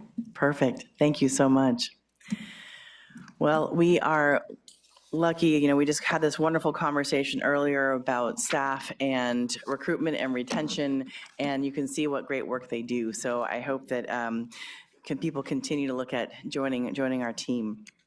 With that, I just want to thank you all for this meeting today, and I want to thank my colleagues for their continued conversation of water in a way. Enjoy your sewer lateral conversation. I think let's take a 10-minute break and move things around. City Attorney, do we need to make an announcement before we begin? Do I need to work So the mayor did announce her recusal, but the reason for the recusal is an abundance of caution while she's waiting for advice that we've requested from the Fair Political Practices Commission related to a potential financial interest related to the sewer lateral program for property management companies, which her husband works for. So that's the basis for the caution. We think not, but we don't yet have affirmative advice, so she's stepping down for that reason. Oh, thank you for the additional information. The public hearing item before us is to introduce an ordinance amending Title 13 of the Municipal Code regarding private sewer lateral inspections, replacements, and dissolution of the mandatory wastewater flow offset program. Would Director of Utilities Shauna Scott and Deputy Director of Wastewater Chris Lehman please present the report? Mayor Francis and City Council. I'm Shauna Scott, Assistant Director of Utilities, and I would like to provide a brief introduction before turning the presentation over to Chris Lehman, Utilities Deputy Director of Wastewater. We have additional staff with us tonight, including Aaron Floyd, Public Works and Utilities Director, and Miguel Barcenas, Utilities Deputy Director of Engineering and Planning. Staff is proposing changes to two existing programs, the citywide Sewer Lateral Inspection, Repair, and Replacement Program, and the Wastewater Flow Offset Program. We understand that this is a complicated topic, and Council does have the option of continuing the hearing if needed. I wanted to first express our gratitude for the continuing collaboration, input, ideas, and productive discussions with our community, especially the developer and realtor groups that have spent numerous hours engaged with staff since the Sewer Lateral and Wastewater Offset programs were established in 2019. We greatly appreciate these partnerships and recognize that the adoption of these programs and staff's recommended changes to be considered by Council tonight have an effect on our community, whether an individual is purchasing a property or constructing a project. I wanted to highlight the policy basis for these programs, which is found in our city's general plan water and wastewater element. These include expanding the sewer system capacity in support of projected wastewater flow, evaluating the potential for wastewater flows of a proposed project to exceed capacity in the collection system, develop education and outreach materials to increase public awareness of inflow and infiltration and the city's efforts to reduce what we call I&I, support the retrofit of sewer laterals, and review development proposals to ensure that new development does not adversely impact existing infrastructure and that necessary infrastructure will be in place to support the development. Our general plan also identifies that new development shall pay its proportional or fair share of expanded collection system capacity and upgrades, and new development will only be permitted if adequate capacity is available.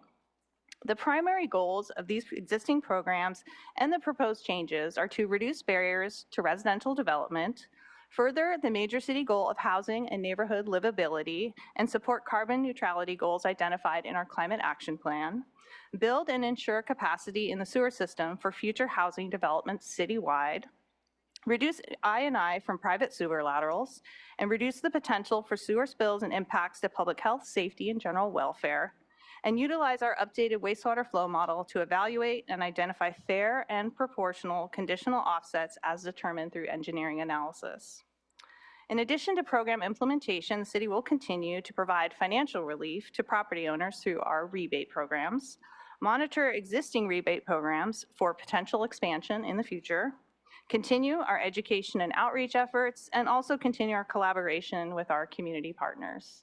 And with that, I would like to turn the presentation over to Chris Lehman.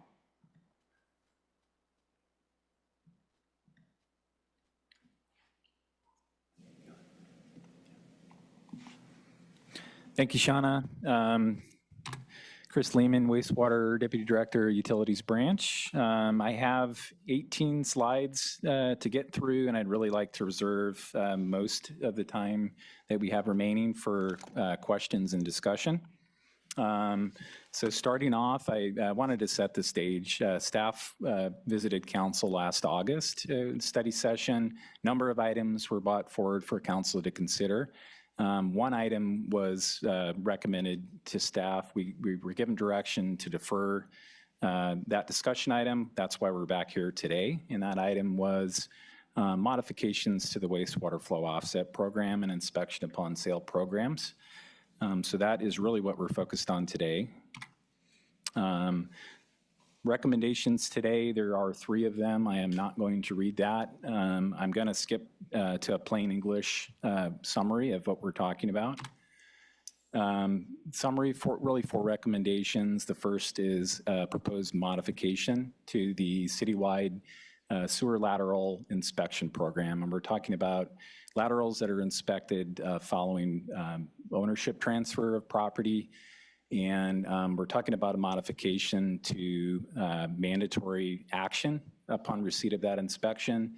So we're talking about those laterals that are in poor or failed condition, that a mandatory replacement requirement would be authorized by staff. Second recommendation is dissolution of the mandatory wastewater flow offset program. In its place, we do have a system, a recommended system that would replace that program. Third item is kind of in the limbo, what happens in between with a program transition.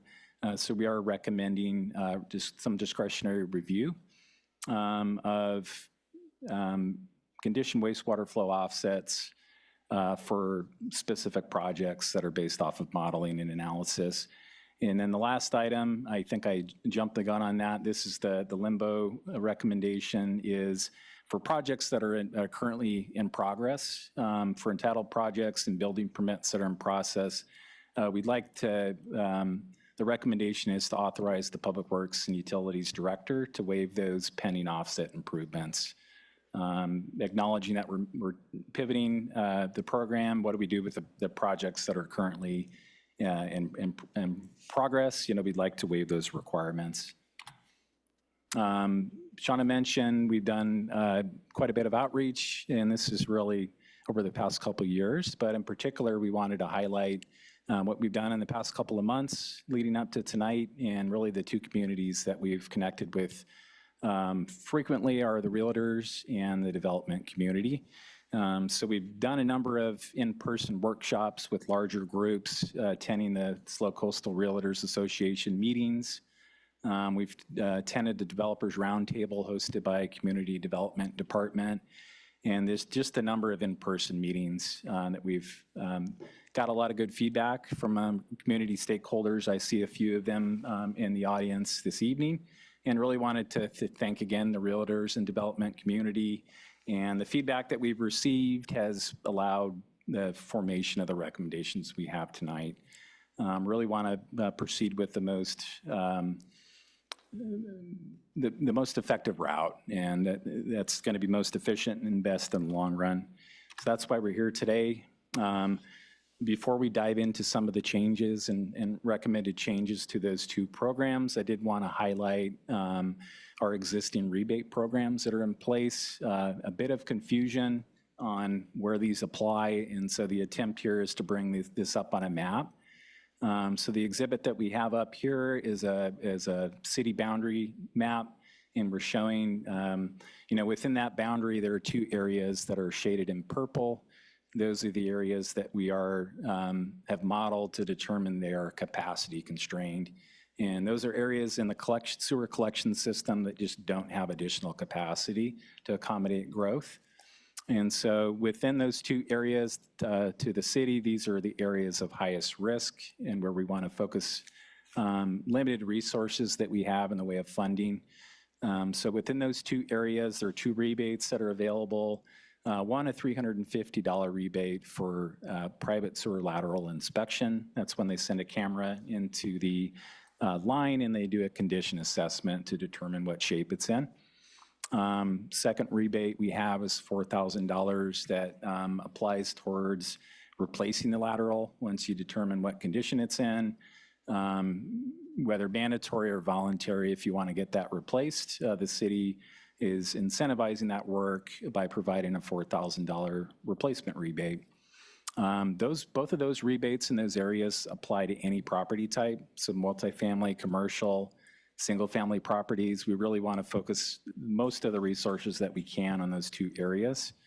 Outside of that, citywide, there was an existing program in place for single-family homes that continues. So that $4,000 rebate is available citywide for single-family homes. And then I also put a link on this slide. This is where a property owner would go to apply for these rebates. So slocity.org/lateral rebates. Diving into the two programs that we're talking about tonight, first being what we call the inspection upon sale program. And so number of conditions that require laterals to be inspected. One of them is when a property ownership transfer occurs. Quick numbers, since the program's inception and adoption in August of 2019, we've had approximately 369 of these inspections that have come through, and about 1,200 total. 369 of these inspections have been classified as poor or failed condition. And I'll go into a bit more about what that actually means, but on a high level, these are the laterals that on some level have collapsed and are no longer functioning. Out of those 369, when we're talking about where they're located in the city, approximately 116 of those 369 are located within those capacity constrained areas. Big change, big pivot from when we originally brought this program to council. Over the course of 2017 to 2019, a number of study sessions occurred, and final recommendation that staff brought to council in late 2019 was that there would be a mandatory replacement of a lateral in poor failed condition. But at that point, the recommendation was that that replacement would have to occur prior to close of escrow. And so council at the time directed staff to not proceed with that ordinance change. Fast forward 6.5 years later to where we're at today, we're circling back to the original recommendation with some modifications, understanding that it takes time for that work to occur and the potential for delaying the property sale when you have to clear out this item in a short period of time. The current recommendation is that these mandatory replacements would have to occur within 6 months or 180 days. That 180 days is consistent with all other conditions that would require a lateral to be replaced. A couple things here on the timeline. We do recognize this is a major shift in the program, and the idea is that we'd like for it to be most effective, and to do that, quite a bit of outreach will need to occur. And so the current recommendation is that if these changes were adopted, they would not be effective until January 1st of 2027. The second point to make here with that 180 days is there is some concern, and we've received feedback that, you know, what if we can't get that work completed within 6 months? What happens? And under the existing municipal code, there is director discretion to extend that 180 days. The idea is that if there's good faith effort to get the work completed and you can't get it done, they can, the property owner could submit for an extension request. That could be, and we have honored those for other situations. Understanding real life, we'll talk a bit about contractor availability, that's a factor, but that extension would be available for any property owner. So I promised to talk about the condition of the sewer laterals. Here's a great picture. What do we consider a failed lateral? These are laterals, very small image in the lower right corner there, but we're looking at root intrusion there. And the roots have gotten so bad that there's not much room for flowing anything else in the pipe. And so these are laterals that we can't get a camera through. There's either a void in the pipe, a large missing section, or the root intrusion is so bad that you just can't get a camera through the line. So worst of the worst, these are the laterals that are the highest risk for property owners, for the community and environment. Kind of going from worst to best, we move on to poor condition lateral. Very similar. The level of severity of these defects is less, but it's still serious. And to determine these lateral conditions, staff actually has a certified inspection program, training program that they go through to do these inspections. They result in these very generalized categories of good, fair, poor, or failed. But ultimately, we have to categorize them in order to make some sort of action from the assessment. So we have failed, we have poor, and then we move on to the fair condition lateral. This is an interesting example. This is an old clay pipe lateral that it doesn't meet current city standards, but it is considered to be in fair condition. That lateral, I believe this is a lateral from 1977. So even though it's very old, it still has been conditioned and determined that it can be in service. Still some concern here that, you know, over the long run, these pipes are going to fail. And so where this would not be a mandatory replacement, we would want to educate the property owner that there are rebates available. And if you don't want to do it now, you might consider this down the road or for getting some work done. Talking a bit about this workflow for how these inspections occur, and I'm going to highlight some of the changes that we're recommending. The first step would be that the plumber completes a private sewer lateral inspection for the property owner. On average, these inspections range from $200 to $350. That private sewer lateral video and inspection report is submitted to city staff. City staff perform their condition assessment. That's when the good, fair, poor, or failed categorization would be applied. Those results are sent back to the seller, and with the understanding that the report should be disclosed to the buyer. At this point, if the lateral has been determined to be in good or fair condition, we consider the compliance workflow to be complete. No further action required other than perhaps a voluntary action for those fair laterals. If the lateral has been conditioned to be poor or failed, same thing, the results are disclosed to the seller who informs the buyer, and there's some additional steps that would follow. Again, wanted to highlight that first rebate that is available for those in those capacity constrained areas. $350, that would cover just about every inspection that we've come across in the city. So would pay for the work to be completed. We don't want to have these inspections not occur. And so that was a new item that was authorized back in December 2nd last year. So following that 4B path for the poor or failed laterals, this is when the city, under the new workflow, would issue a notice to correct to the seller. This is an administrative process that allows staff to track requirements of property owners. The private sewer lateral at this point, this is when the clock starts, 180 days would start upon issuance of this notice to correct to the seller. During that time, again, we're not suggesting or recommending that this work would be completed prior to close of escrow, but that it needs to occur within 180 days. So that work at this point would be completed, or a request for an extension would be submitted for director review.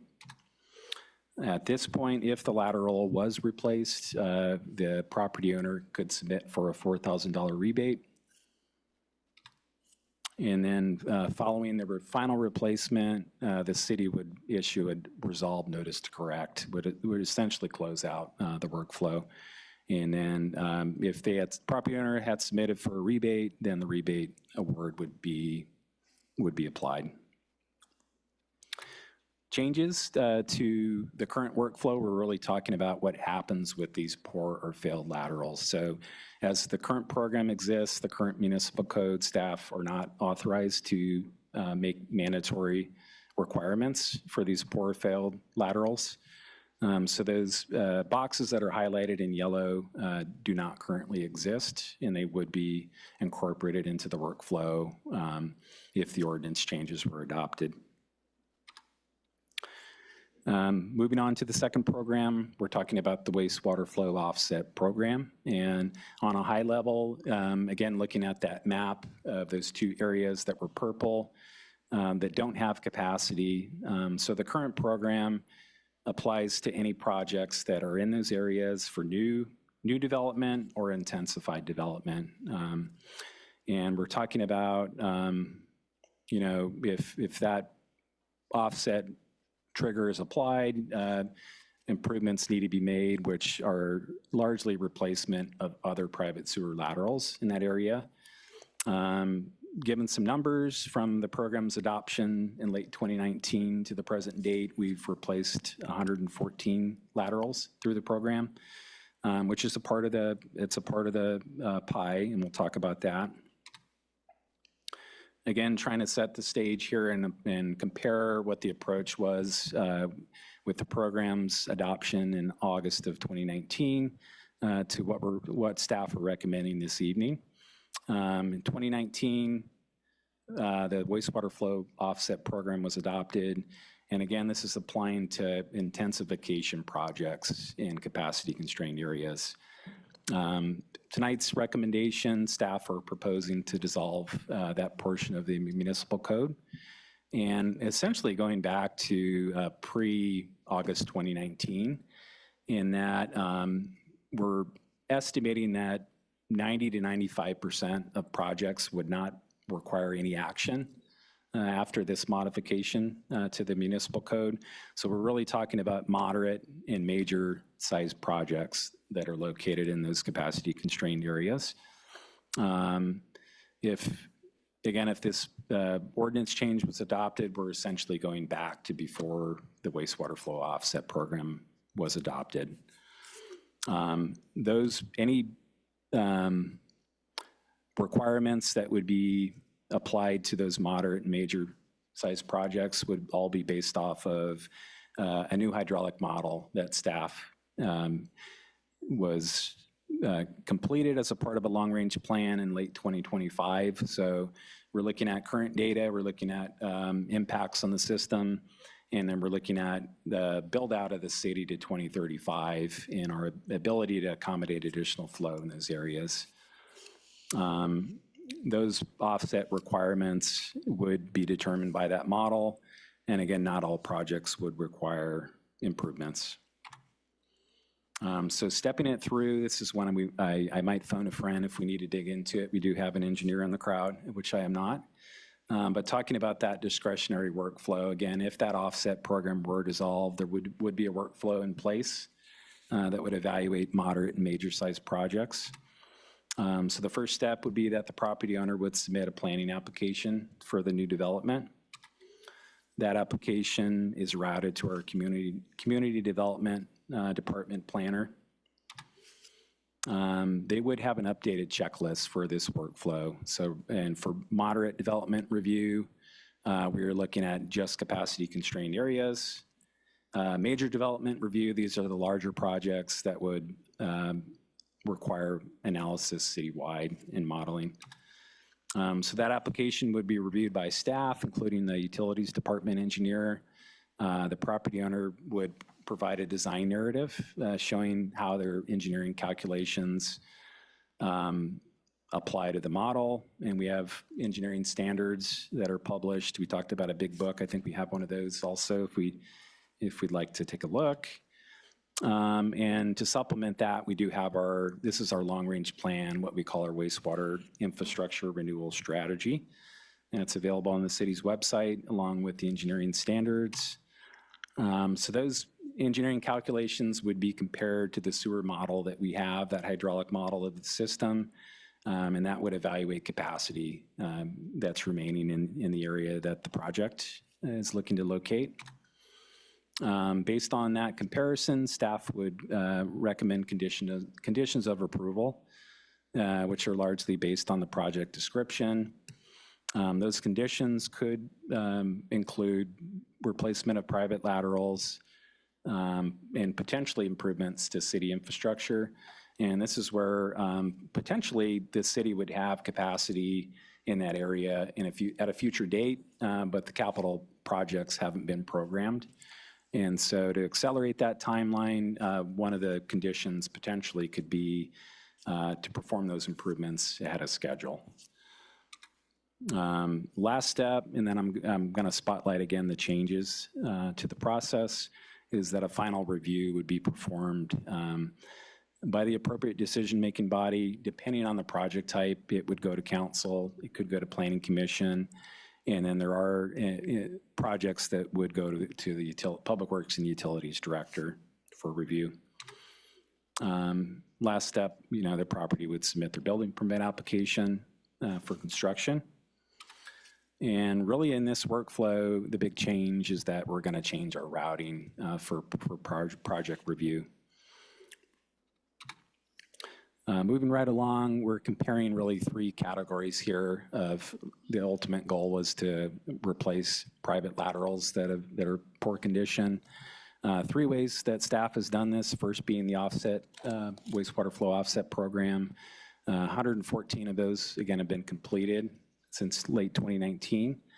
Larger orange bar there is actually a voluntary approach in that we've actually had about 518 laterals replaced through incentivized an incentivized process through the rebate program. And then the last item there in green are those laterals that have been conditioned as poor or failed through that inspection upon sale program.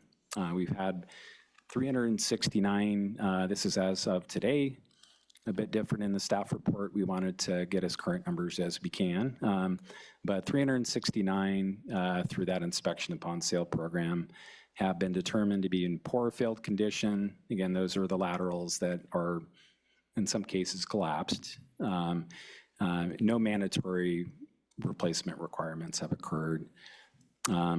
Out of those 369, 116 are located within those capacity constrained areas. So important number to point out there, and then we might come back to that.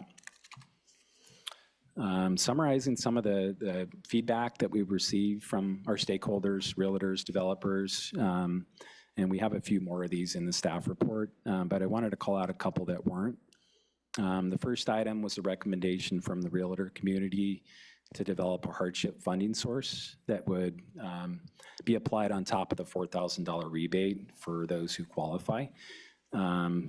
I think staff like the idea in theory and concept, and we've just struggled to identify a Prop 218 compliant funding source and approach to developing this solution. And then beyond that, very difficult to administer from a staffing side, but that's something that we heard and that we're considering how we might be able to structure something like that. Second item that we received a decent amount of feedback on is if these requirements are in place, the work's going to ramp up. Are there contractors available that can do the work? And I appreciate the research that had gone into this particularly from the realtors. We've done some research that has built on the work that the realtors started, and by my count, we have 9 local contractors that are actively doing this work, and a handful more that are located in the Central Valley. So from our perspective, that would not limit the availability to get the work done. Third item from the realtors was some confusion, and we've heard this a lot over the years, in that you get a lateral inspected, you hear one thing from the plumber, and then you get the result back from the city and it's something entirely different. And that would matter particularly with a home sale. You would want to know what you're getting yourself into, and it would really impact some of the negotiation process. So to address that, I think one, it's education and outreach, which does continue. But two, we are evaluating, in the final stages of evaluating an online portal that would provide direct access to property owners, to plumbers. It would provide a direct link to video, and there's some pretty cool tools that are built in that would help with the education. And I think that would clear up most of the confusion that we see during that process. Beyond that, we're thinking this could be a good tool for competitive bidding. And the property owner could submit this report directly to a contractor, and they could potentially get a better price for the work. Very last slide, and we'll reserve some time for questions. Realtors were interested in considering the replacement of all existing laterals that have been determined to be poor and failed, rather than requiring replacement through this inspection upon sale process. Staff do not recommend this approach. I think it's creative. The concern that staff have, and really the approach that staff has taken, is that we feel this is the most fair time for requiring this work to occur, and that there is an easier access to a funding source when somebody's looking to purchase a home. Whereas when we're approaching outside of that period, it could potentially catch some people very off guard that aren't in a financial position to get the work done. So that's the theory behind the approach. Last 2 items, we had some great feedback from developers. We're talking about, okay, we're getting rid of this program. We're going to have some remaining requirements in place for the larger projects. What about the credits that we've accrued? What happens with that? And so 2 things there that we're hoping will help bridge the gap, in that one, those credits could be maintained for future projects that would be in those moderate and large project categories. So still some potential to put those credits to use. And then another thing that I've heard and observed is that many of these offset replacements have not applied for rebates. And so between the 2, we feel that could help bridge the gap as this program is modified. And then the last item, if we're talking about, if this program is dissolved, what are the project thresholds for future mitigation or condition of approval. So again, two categories that we're really looking at is in that the first being major project developments and amendments to the city's general plan that require a property to be rezoned. All those projects would require review and modeling. And then the second category is the moderate development review projects, and those are those that are located only in those capacity constrained areas. So getting rid of the wastewater flow offset program, still leaving this review process in place for some of the larger projects. And with that, I will take a big breath and wait for some questions. Thank you so much for taking some really complicated information and putting it into some nice, easy to understand plain language. Appreciate that. Are there any questions of staff at this time? Councilmember Schwarzman.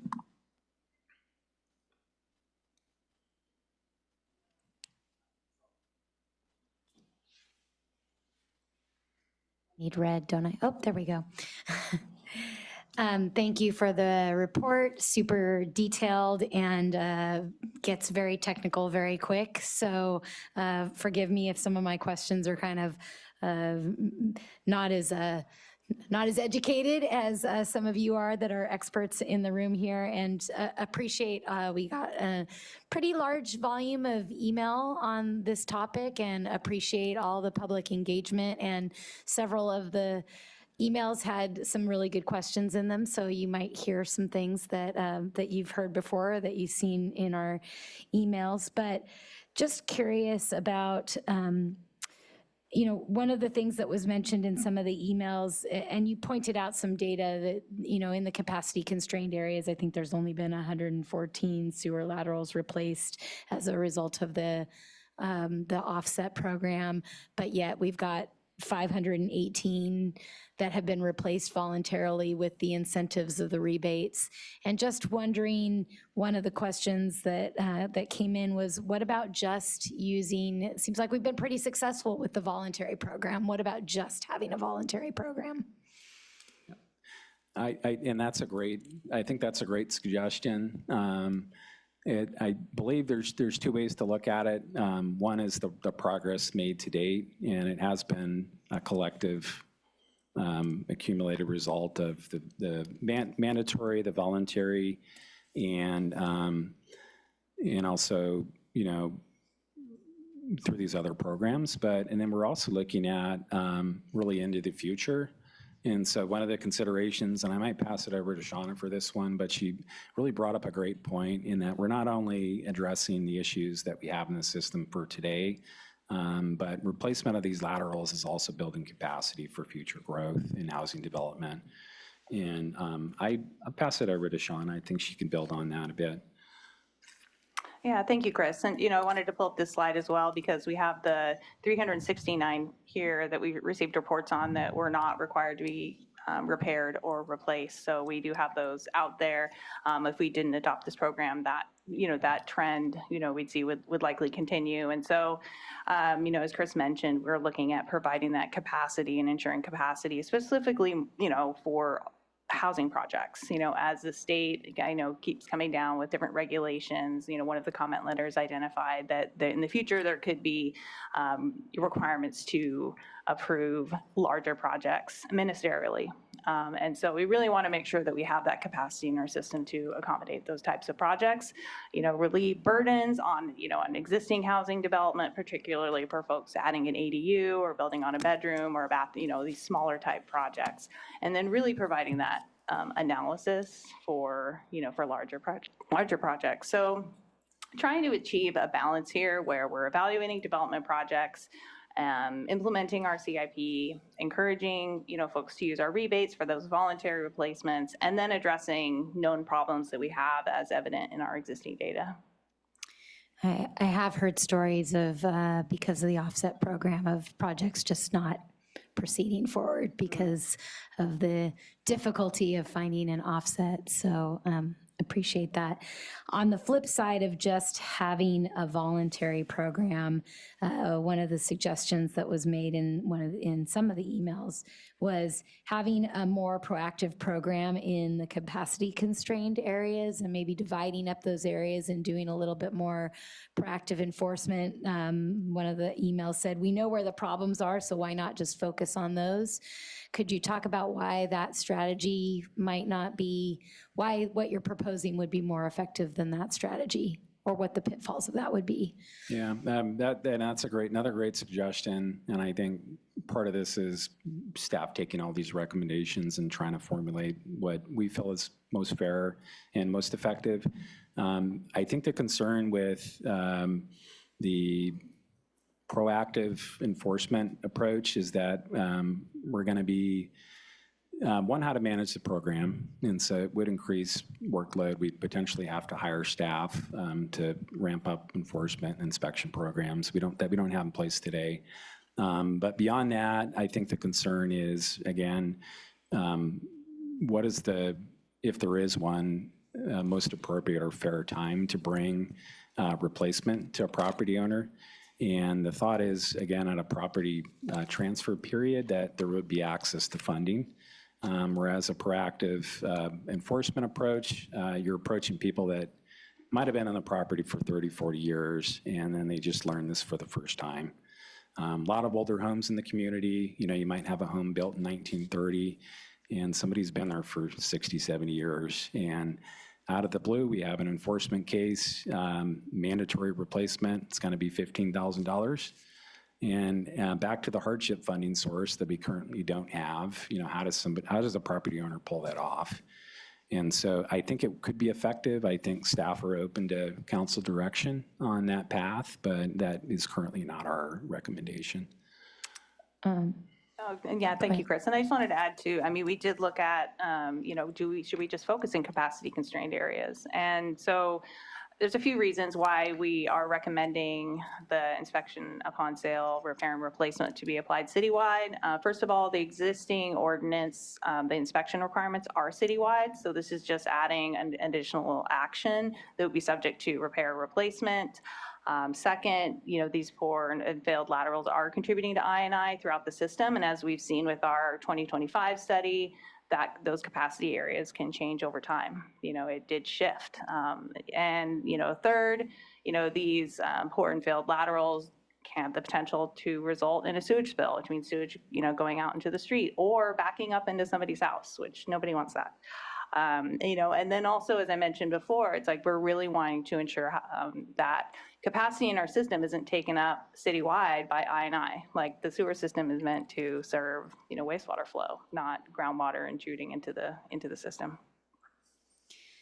Thanks for those clarifications. Just two more quick ones. The inspection the inspection program is citywide, correct? Correct. Correct. And the inspection rebate is only in the capacity constrained areas, but the replacement rebate is citywide. Yep. Have we thought about if the inspections are required citywide? Have we thought about making the inspection rebate citywide? It seems like that would be more consistent and maybe decrease or increase the ease of administration just a bit if both the rebates were citywide. Or is there a fiscal reason for keeping it in the capacity constrained areas? Yeah, it's a great question, and it's something that I think we've struggled with over the past few years and really it boils down to we have a funding source that's been programmed following Shane's wonderful presentation, part of the rate study. And so these monies have been accounted for.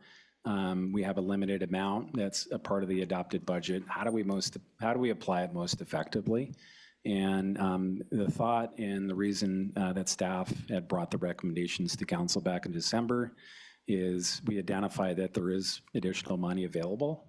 And the thought is, how do we apply that and get the most bang for our buck, right? And so we have the existing programs citywide for single-family homes. What are we doing for those capacity-constrained areas? So the decision was made to expand that to all property types for replacement. And then this is really a data game at this point. Again, where is the root of the problem? Capacity constrained areas. So applying that inspection rebate to those areas. Not that it wouldn't be effective citywide, but if we have that limited amount of money and forecasting the spend rates, we're going to run out at some point. And the concern is by adding additional qualifying locations, we're not going to get those properties addressed that are causing the biggest impact. So it's really a funding source question, and then it could be, you know, a potential impact on rate assumptions at some point. Right, like for example, like looking at if we increase funding, like while this rebate program provides a community benefit, you know, kind of looking at rough estimates, a $200,000 increase in the operating budget translates to about a 2% rate increase on the sewer fund.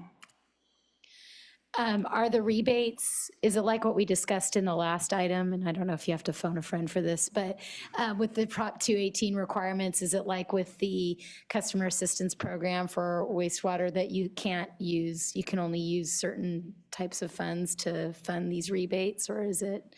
It's very similar. The difference here and what we brought to council in December to update the rebate structure is that we have to make a finding that demonstrates that this money is going towards a public good. And so the idea, yes, it's benefiting the property owner, but it's also reducing the impact on the overall system. So the cost of pumping that water, of treating it at the wastewater plant, replacing that private lateral has a demonstrated public good. And so that's how we've been able to fund the program. Through rates, and there's a Prop 218 consideration as we get beyond that and talking about additional subsidies for those that would have a hardship demonstration.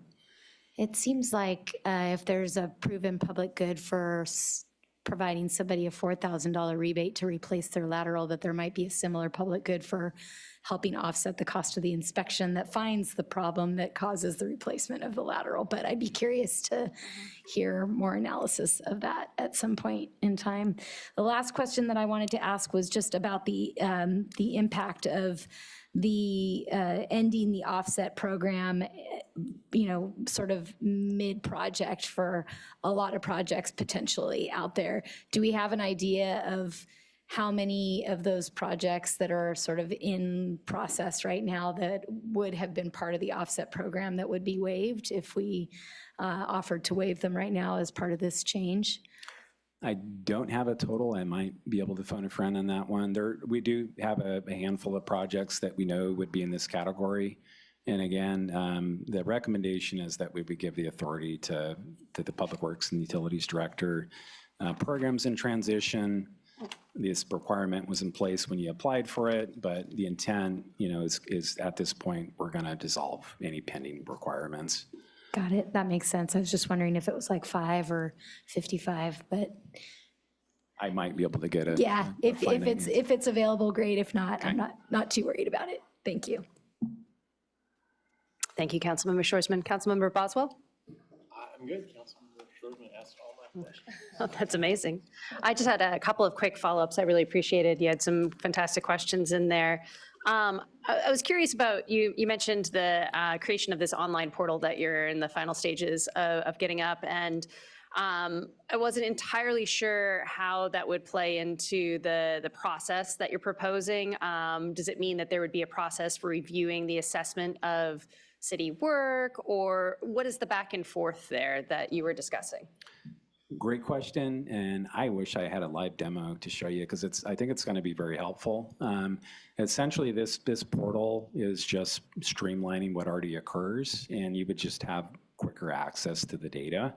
Some of the new elements that are added to this portal are that the plumber would actually draw out a map of the lateral, and so we have a better idea of placement and orientation.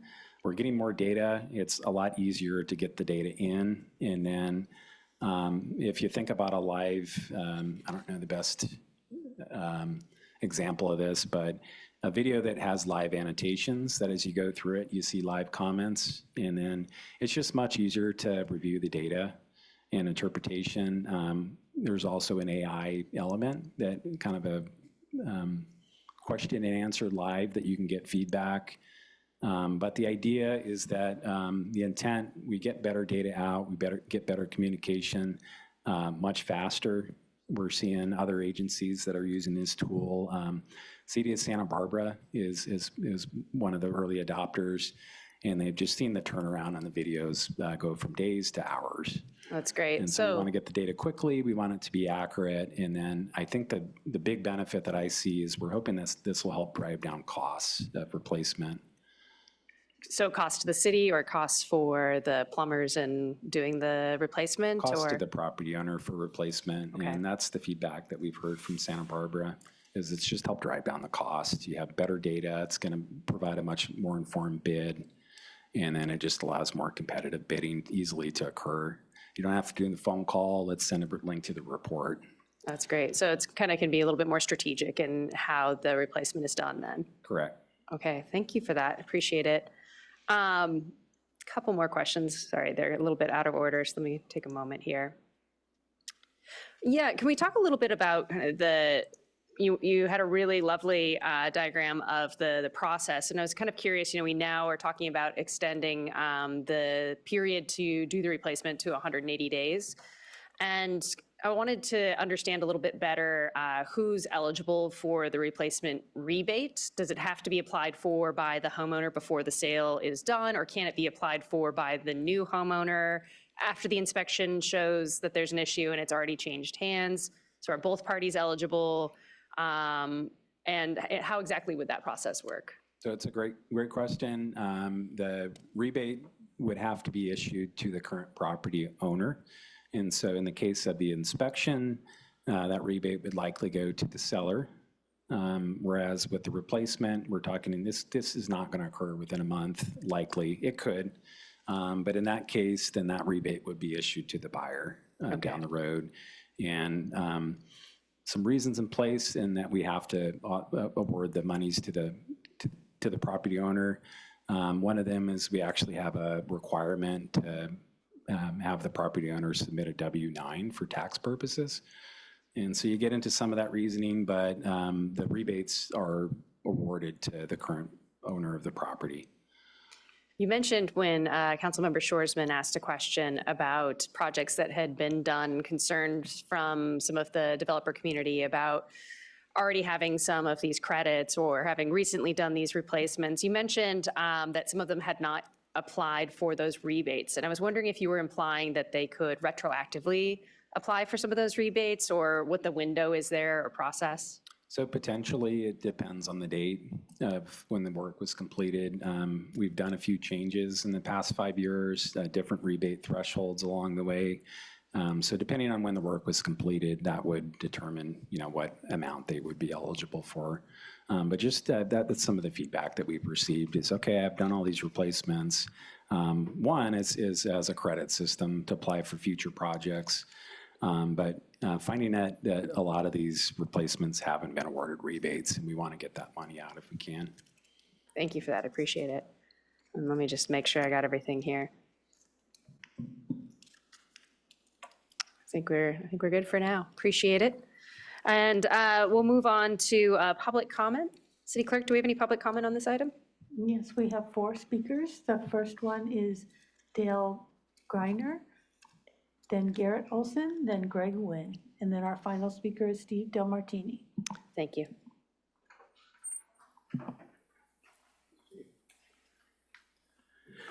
Dale Ginder, San Luis Obispo.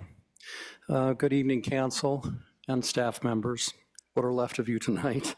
I sent a letter to council early this afternoon. I'm not sure if all of you had a chance to read it. I'll read it now as written for those that might have missed it. Dear San Luis Obispo City Council members, I'm writing to you with concerns about tonight's agenda, item 7B. Under my main heading, Considerations Regarding Sewer Ordinance Implementation, is a subheading, Background of the Current Ordinance. When the current ordinance was enacted a number of years ago, it was my understanding that the council evaluated multiple options before making their decision. One of the alternatives considered was to require individual property owners to take responsibility for installing new sewer lines.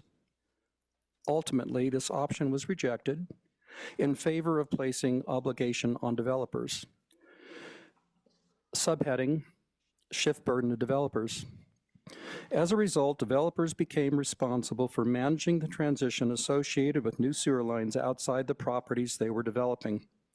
As a small developer with property located in one of the I&I areas, I formally expressed my opposition to the utility department. I advocated that each individual property owner should be held accountable for their own sewer line upgrades.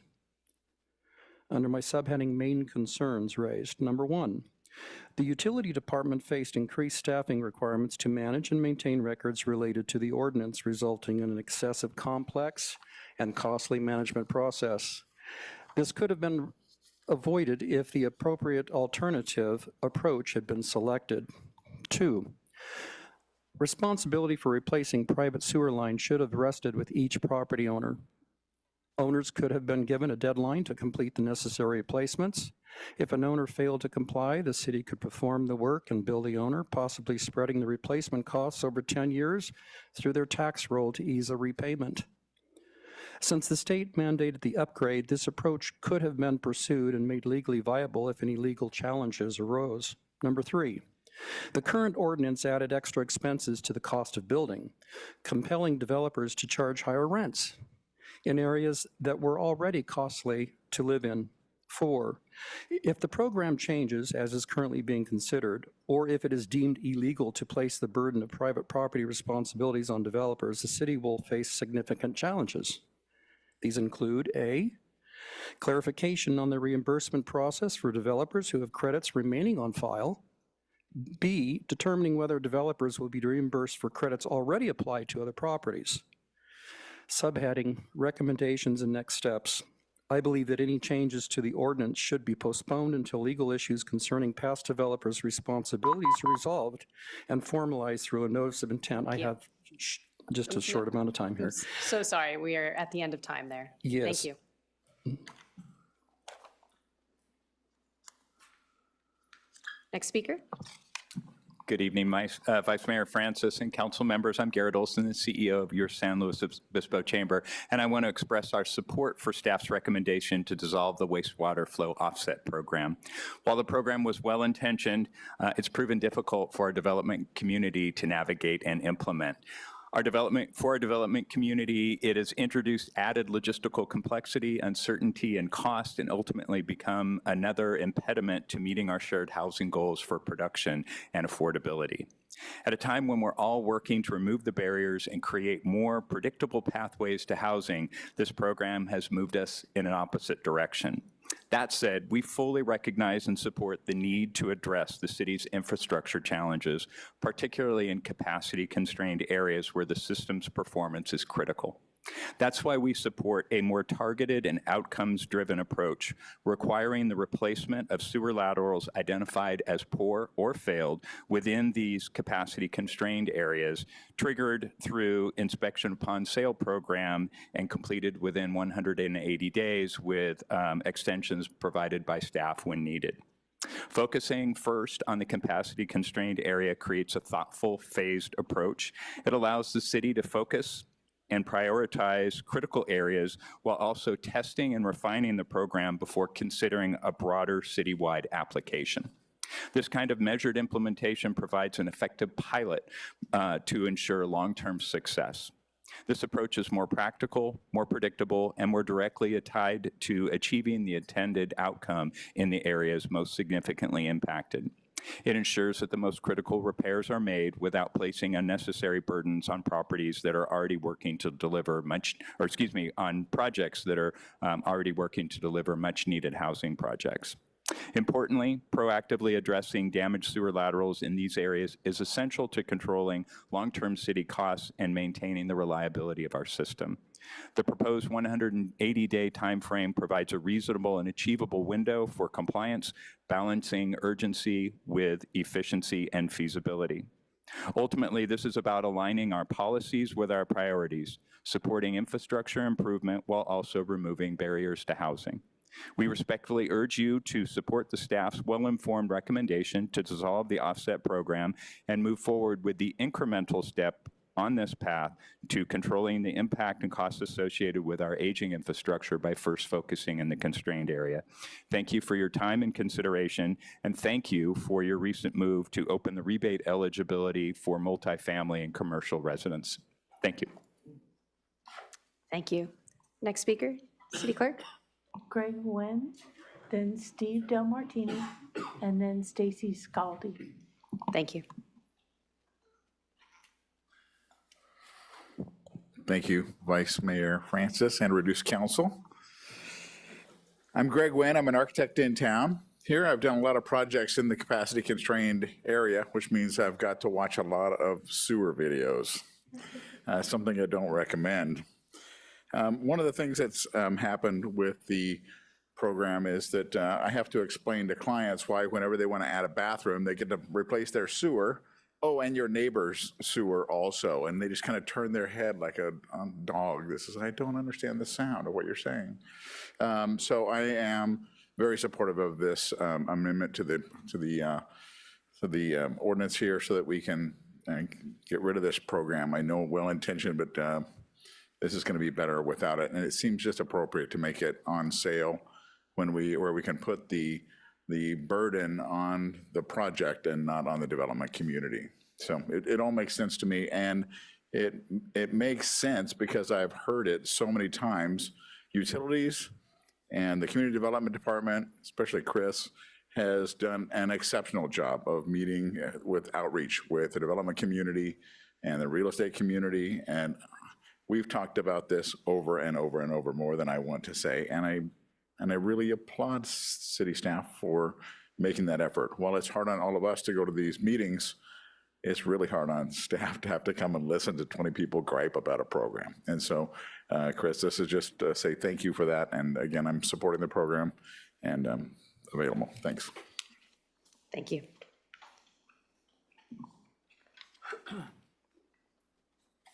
Good evening, everybody. I'm Steve Del Martini. First of all, I think that anybody over 70 gets 3.5 minutes. That should be something new. You know how hard it is to get organized to get here. So first of all, I'm going to make a request that you don't have a decision made tonight, because what happens in these meetings is that things come up from staff. And by the way, Aaron, McGill, Chris, and Shauna, thank you so much for your time, so much time spent with the realtors. We've had many meetings and we greatly appreciate it. But anyway, I just think that things come up and then we want to have a discussion about that. And we get 3 minutes and we sit in our chair and then you guys talk about it. So we sit there, our eyes roll, and we squirm and we go, no, we just want to say this, but the meeting's closed. You're afraid to open the meeting because then people like me get up and they spend another half hour talking about stuff that you don't want to hear about maybe. But so I really would appreciate that. And I think that maybe you should have just an old town hall meeting and let's get this out there and discuss what can happen and how we can get these things done. First of all, it was news to me, because maybe I just didn't follow the program, that I didn't know that the rebate check for $4,000 would go to the seller even if the work wasn't done. Do you know how hard it is for a buyer then to get with the seller when the check comes in and the seller to give it to the buyer? We deal with this with taxes all the time, okay? So it's not an easy process. You might just think that the seller, oh yeah, they just forget. They'll cash the check and then, the buyer's out looking for it. And it seems small, but it becomes a big problem. I'll just tell you that. The other thing is,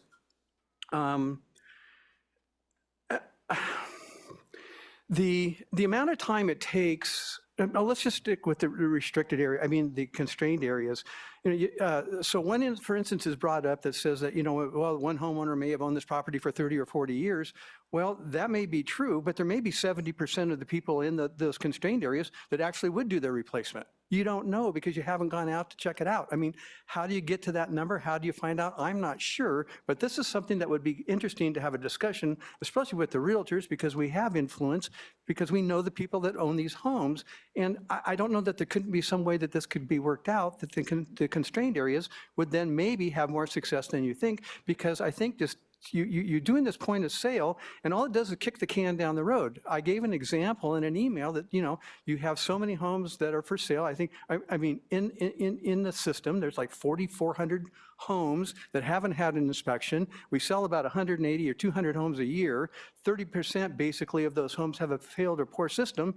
And then it takes forever for these homes to sell. Some of these homes with bad laterals may never sell. The 369 homes now that you've had gone through the system now have to resell to even come back on the system. I mean, it just kicks the can down the road, and I don't really think it makes sense. Two other things I really want to get to is, first of all, I think that, good night. Thank you. Next speaker. Hi, my name is Stacy Scaldi. I'm a local realtor and a resident of San Luis Obispo. I oppose the mandatory sewer lateral replacement as a point of sale requirement, primarily because in an ideal world, the seller prepares their home for sale, they take care of this ahead of time, sell their home, buyer buys it, everyone goes on. With a 30-day timeline, which is unlikely that could happen if the seller does not have that time to prep, so then maybe a credit is given to the buyer for the estimate that they have for that repair. So now the buyer is going to take on that responsibility with an estimate, which is just that, an estimate. We all know you get an estimate, work starts, and things happen, and that expense gets more and more expensive. We also have a backwater valve municipal code requirement for certain homes. A recent colleague just got a bid for that. It's $3,500. We have our plumbing retrofit point of sale. I recently had a bid for 2 toilets to be installed at $1,500. Of course, that doesn't include faucets or shower heads and plumbing labor. And then I also had a bid for $7,000 for defensible space. So we're looking at thousands of dollars. If you have a buyer where a loan is involved, if they have a loan of $500,000, generally they get 3% of a credit the lender allows, so that would be $15,000. So you just have this escalating issue of who's going to pay what, how is this going to work in the time frame amount, and I just wanted to make sure that you have that perspective when you're making this decision. Thank you. Yeah, thank you to all the members of the public for their comments. There was one item that came up during public comment. I was hoping staff could clarify about who would receive the check when we're applying for the rebate. I believe earlier you mentioned that the buyer could potentially receive the rebate. Can you clarify that process?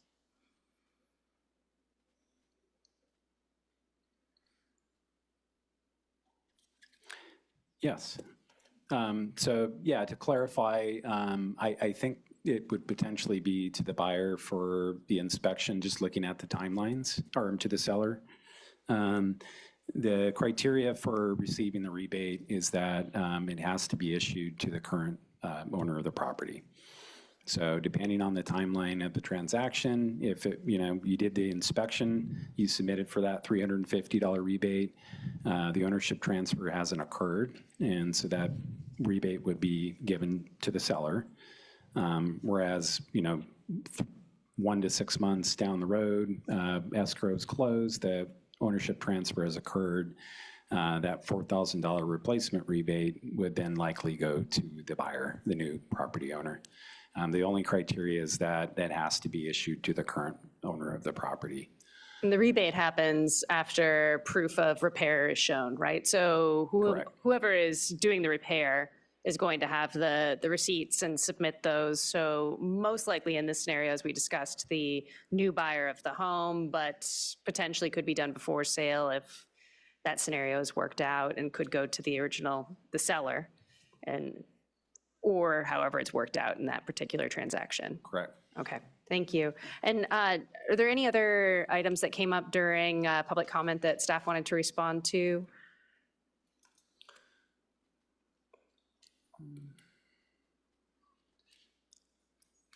I think we spoke to most of the questions. I understand the concern about rushing through a process. Don't feel we're at that point tonight. It's been an intentionally thoughtful and longer process to get to where we are tonight. Again, starting the presentation this evening, we had this discussion in August of last year, and rightfully so, that decision was deferred a year until where we're at now. But I think there's something to that too, and that this is a major program change. Let's pause and really consider the impacts. And I'd be happy to speak to anything particular. We do have quite a few extra slides that we can pull up with some good data. Great. Well, I'll turn to my colleagues here and see if we want to begin deliberations. Thank you for responding to the comment. Oh, I'm sorry. Would you like to? Sure. I just wanted to address, I think there was a comment about credits. So so if somebody had, for example, completed a kind of a proactive offset in anticipation of needing to apply that offset to a future development project, we have talked with folks that do have those credits, and we will work with those applicants and, potentially put them in contact with like future developers that may need those offsets for conditioned offsets. So we're perfectly willing and, to work with folks to kind of figure out how to essentially sell or apply those credits that they've received. And then looking at when an inspection is required, I think looking at the council report. So, an inspection is required, say if somebody's applying for a building permit, if there is a notice of violation related to a sewer spill, it is also required kind of focusing on the property sale. So our code states that inspection is required upon change of ownership. So, one of the potential scenarios that we looked at is, say, what if they are, listening to their realtor and conducting their due diligence and getting their sewer lateral inspected, they get the inspection report, and then for whatever reason, they decide to take their home off market or, something like that. In those cases, because there is no change of ownership, it would not trigger the repair or replacement. It would essentially fall into that category of, they kind of did like a voluntary inspection. Great, thank you so much. And in the scenario you were discussing earlier about developers who might currently have those offsets, should the developers reach out to, well, we'll see what happens after this evening, but if the program were to be modified, should the developers then reach out to the utilities department to discuss next steps? Absolutely. Thank you. All right, I'll turn to my colleagues here. It looks like Councilmember Shorsman has some question. Or deliberation. Thanks. Yeah, I just wanted to follow up on one of the comments that came from the public, that there was a reference to 30 days. And everything that I read, and I'm understanding what you're proposing now, is a 180-day requirement. Is there a 30-day requirement in any part of the process? Or is that an old requirement that they might be thinking of, or? So the current recommendation is 180 days for that replacement to occur, again with a discretionary extension, but 30 days would not be a part of the requirement. Councilmember Shorsman, if I remember correctly, I believe they were referring to the period between the offer and closing, usually being about 30 days. Okay, I see. Okay, like a escrow. Yeah, okay. So yes, my understanding is and you can just clarify this for me, probably does the inspection, when's the timeline of when the inspection needs to be? Would that happen like after an offer is made and when you're starting to get into escrow and a lot of those other sort of inspection steps are done before a house closes escrow? So the inspection might be done before a close, but the replacement, if poor or failed, the replacement wouldn't need to happen until 180 days. I believe all that's correct. When Okay. the inspection would actually occur, I think it could be, over a course of a few weeks. I don't know when that would factor in. Our only requirement would be that it would occur prior to close of escrow. Okay, and just to reiterate, there would be a potential for the buyer if, say they arrange with the seller that the buyer will complete the lateral replacement. They will be the ones responsible for that. They will apply for the rebate if they choose to do that. They will follow up on an estimate that they might have gotten, and that can happen. If it does not happen within 180 days, as long as there's good faith effort shown, then the director could not waive that, but extend the amount of time that's required, correct? That's correct. Yep. Okay, thank you. I appreciate the public comment to help clarify some of the timelines on this, because it does get complicated when you're thinking about a multi-stage process. Councilmember Boswell? Sorry, were you done? No, sorry. Yeah, I have a few parliamentary questions. There's been a couple suggestions about a possible continuance of the item. So my first question is, Mayor Stewart declared a conflict. If the 8th PCC ruling came back that there is not a conflict, could she rejoin this item as a continued item, or we have to kind of start over? No, she could review the recording and step back in if she gets the clearance from the FPPC. Thanks. And then the other question for staff is, if we were to continue the item, is this something you've anticipated already in terms of when we would likely continue it to?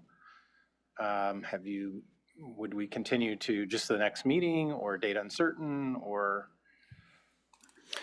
We haven't factored that in. It would be date uncertain. We do have some alternatives in place that were not a part of this staff report that we could explore, but as far as a future date, that would need to be determined.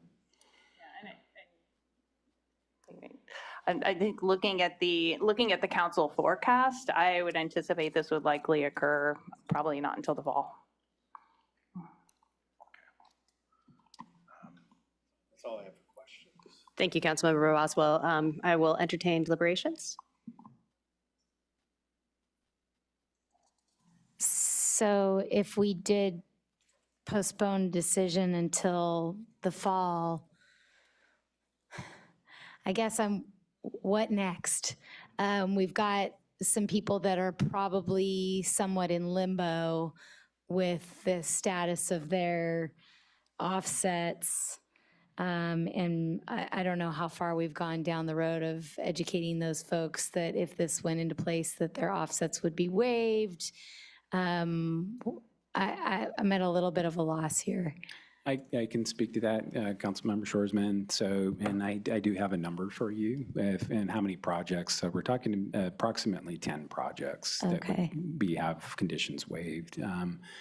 As far as outreach, we've indicated, part of the outreach is sharing draft recommendations, and indicated that this could potentially be coming, could go a number of directions. Have not, made promises to what will occur, but indicated that that this could be coming. And part of that outreach is to determine a strategy for those that are caught in between. And so for those 10 projects, if the ordinance change were deferred, in consideration of that, and then so those projects would probably be the most impacted. Okay, thank you. It sounds like you've prepared some other slides for some other alternatives. Is there anything that you want to just share with us? Given the questions that you've gotten so far, or what little we've said of deliberations here? We have 3 alternatives that are in the staff report. It's basically combinations of you do none, you do one or the other, and there are impacts of both of those. I have a table comparing the outcomes of selecting the alternatives. I think we're ready to entertain and respond to any additional recommendations that the council may have. Okay, I think I'll see if my colleagues have anything that they want to say yet. Yeah, I'll jump in here. I'm hearing a little bit of a movement towards continuing the item, but I just actually want to give us a gentle or not so gentle nudge towards having our deliberations this evening. You know, this is already in effect a continuation of this item since last August. And I understand it's a contentious issue. I don't think it's going to get less contentious if we talk about it in the fall rather than talking about it now. I would love if my colleagues are game to see if we can get somewhere tonight and have a little bit of a discussion around this. I don't have my full deliberation totally planned out here, but I can kind of kick us off with where I am right now, which is, you know, I absolutely hear there's a lot of concerns about implementation here, and the devil's in the details with that, and who gets the rebate and how that might interfere with the process. I'm really hopeful that based on all of the outreach that's been done, that we've really kind of ironed out most of those issues by extending the ability to do the repair 180 days, giving discretion to the director to be able to extend that as issues emerge, and a lot of grace as we kind of start this process so that everybody can get onto the same page. I'm hopeful that we can find a way forward and move towards this new process for doing our sewer laterals. I can't tell you all how many developers have, you know, come forward and said that they had a project, they wanted to do something, they went to go do a repair to somebody's house or an addition to somebody's house, and the entire thing just fell apart because they weren't able to. It was a big enough project, it required a lateral replacement. Whole thing fell apart. It was too confusing. It was too complicated for the homeowners. And you know, we keep talking about trying to move housing forward, and I hear the concerns about the impacts to housing costs, and I don't doubt that those are there in the transaction we're talking about. But ultimately, I think this has been a bigger burden and a bigger issue for our housing here in the city than putting this on time of sale. You know, I actually found the suggestion of a more expansive program incredibly enticing, and really spent a lot of time kind of thinking through and reading through the correspondence from staff on that issue. I really have come to feel, though, that the costs that might be incurred through that mandatory inspection and replacement, just kind of going systemically through the areas that are most constrained right now, in the absence of another major exchange of funds, really would likely be too burdensome to many of our residents. And I know we've explored a bunch of other ways to try and offset that cost, and we just don't have a lot of levers that we can pull on legally in order to try and backfill those funds for folks. So right now I'm inclined to move forward with staff recommendations, and I'd love to hear what my colleagues have to say on this issue. Councilmember Boswell.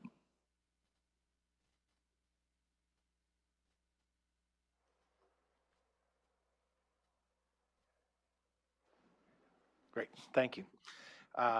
Yes, I generally agree as well, and would support staff recommendation. And you know, the offset program, I think it was well intended. I think it was actually generally well designed. It's just that we ultimately couldn't. The matchmaking became a real challenge, and continues to be a challenge. And from an administrative standpoint, from the matchmaking challenge standpoint, I think we have to move to something else. I also believe I spoke last time we discussed this issue that, you know, at the end of the day, this really is the homeowner's responsibility. If your roof fails, you replace your roof. If your HVAC breaks, you replace your HVAC. If your sewer lateral fails, you should replace your sewer lateral. It's just if your roof fails, you got to get it replaced. You're not going to sleep well that night. But if your sewer lateral fails, you can live with that, and the problem is somebody else's. The problem is it's everybody else's problem, right? Because we all end up paying for that impact to our community through the costs associated with increased flows into our wastewater treatment plant. So I think the responsibility appropriately sits with the homeowner to repair this, just as they would have to repair any other portion of their house that wasn't functioning properly. The challenge, of course, is the funding. We know this is not a minor repair. It's not a cheap repair. It's probably more comparable to a roof, although I think roofs are even worse. But it's a significant cost. And so if we were to institute a program where we required everybody to get their sewer lateral inspected on some time frame, lots of folks would be in a situation of discovering they had poor failed sewer lateral without the financial capacity to be able to repair it or create a significant financial burden. You can imagine people who are maybe retired on fixed income being put in a very difficult situation. The time there's money around and there's money on the table is during a sale. And so it seems to me, although again, in an ideal world where there wasn't any cost, we would just say, homeowner, fix your sewer lateral if it's not working properly. That's not realistic when you put in the financial considerations. And so this seems to me the kind of the best place, the most practical place to put the requirement as at time of sale. There's been a suggestion that we only make that a requirement within the capacity constrained area, but although those are areas where the infiltration problem is particularly a problem, it's a problem everywhere. It just doesn't affect us in the same way, but it still puts an additional burden wherever it's occurring. It's putting additional burden on our wastewater system. And so, and again, because it's a part of the house that needs to be, in my opinion, functioning correctly, I do think we ought to go with staff's recommendation that the program applies citywide rather than just in the capacity constrained areas. Yeah, so, I mean, I think at this point, you know, we had this session before, went through a lot of this, gave staff direction to come back with something pretty much like what they brought us. It seems like it has worked out. Appreciate your comment about, you know, there's always some details that have to be worked out at this level of writing and drafting resolutions and council discussion.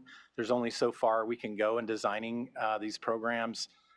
We have to trust that staff has thought this through significantly and interacted with the public enough that they understand there is a path towards an implementation program that will work.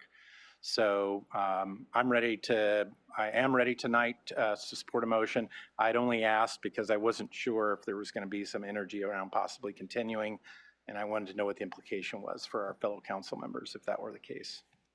Thanks. Thank you, Councilmember Boswell. Councilmember Shorsman?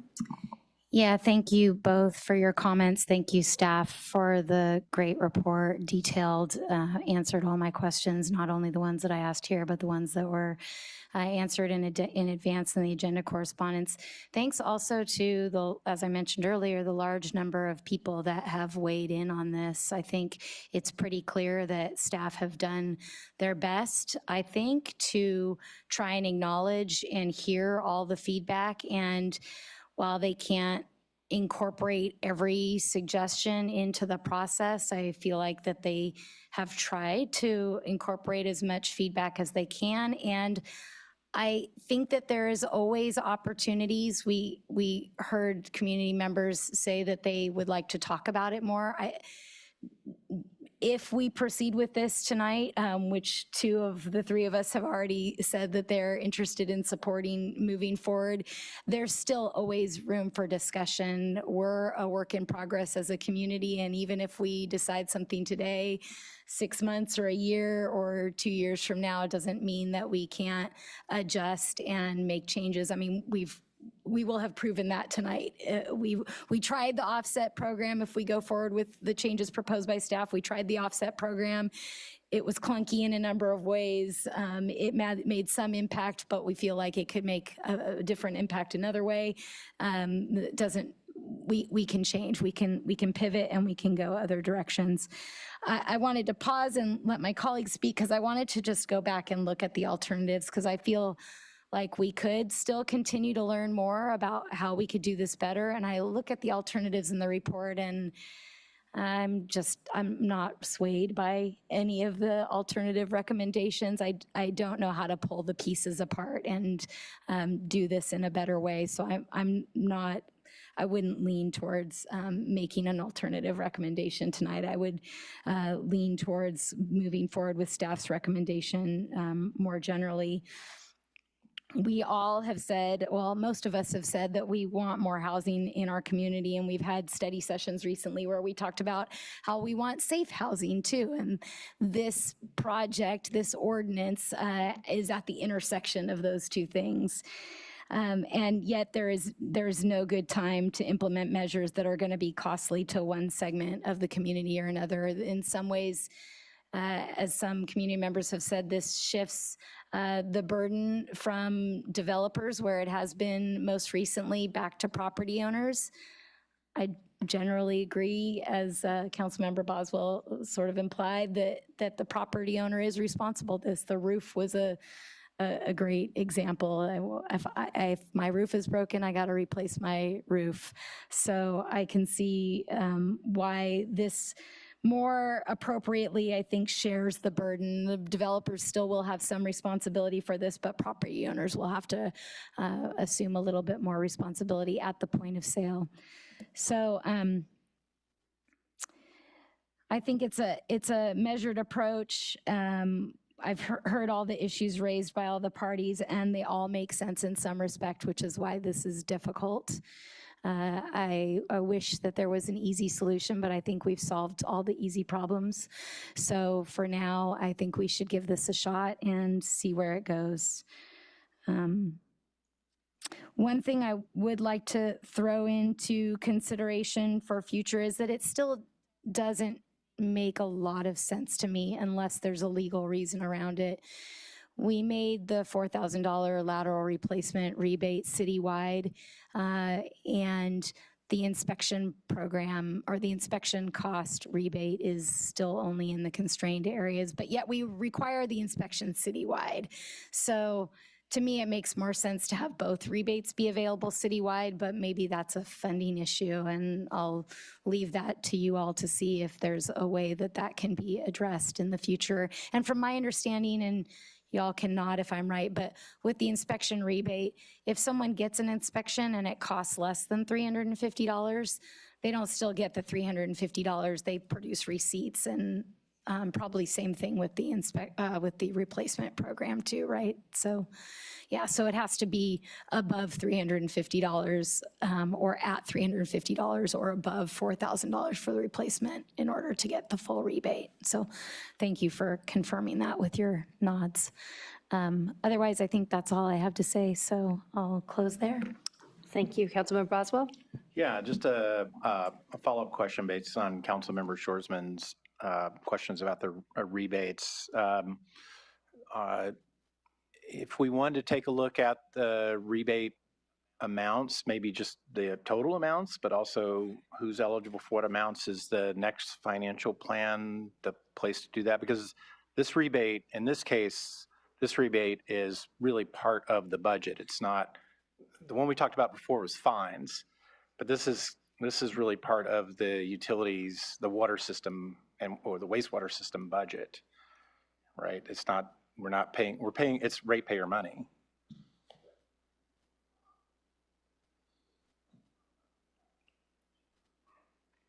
So modifying the rebate programs would require council action by resolution. So I think at one time we came with a separate hearing related to this program. At one time we were looking at our water and sewer rates, and it was adopted at that time, but it would require council action. Right. I mean, specifically clearly, with the resolution, not just associated with the financial plan. Okay. But then we would also have to look at funding in the financial plan, and then also in turn, look at if we're increasing the funding, if we're increasing the amount essentially in that account, how would that affect rates, and consider that as part of our rate analysis. Right. So when we're doing the rate analysis and the budget for our wastewater system, that's when we could essentially determine what capacity do we potentially have to increase rebates amount, or what would be the budget or rate implications for those changes. If we felt like, yes, we can add some money, or we can expand certain aspects of the rebate, we could identify that through the budget process, but then you're saying we'd have to come back with another specific resolution to actually change the amounts. Correct. Okay. I'm hearing some interest from two of my colleagues on exploring this issue a little bit further. I'm wondering if it's possible for some time in the not urgent future to get correspondence from staff on the timing recommendations for exploring both of the items that were mentioned by my colleagues here. Thank you. And Councilmember Schwarzman. Thank you, Vice Mayor. I think that would be a great way to go about it. I am just expressing an idea, so I don't know what the timing or possible ramifications are. So if there is some way that staff could report back on that at some later date, that would be great. And with that, I'll go ahead and make a motion to support staff's recommendation if we're ready. Councilmember Boswell. Second. City Clerk. Councilmember Schwarzman? Yes. Councilmember Boswell? Yes. Vice Mayor Francis? Yes. And the motion, sorry, that's me. The motion passes 3-0 with one absence and one recusal.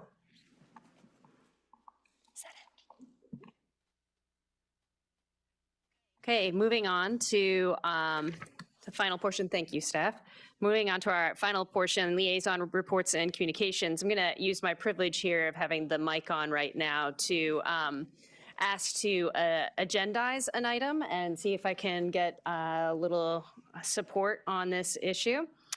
We had some correspondence from the public about a review of our flag ordinance, and I'm interested in having our staff do a review of our flag ordinance to look at what Arroyo Grande City did, and potentially in consultation with our DEI manager and any applicable community organizations to explore the idea of flying the pride flag in the coming month, and any other recommendations they have around Trans Day of Remembrance or what that would take to modify our ordinance as it currently stands. I'm just going to see if I could get any support on that item.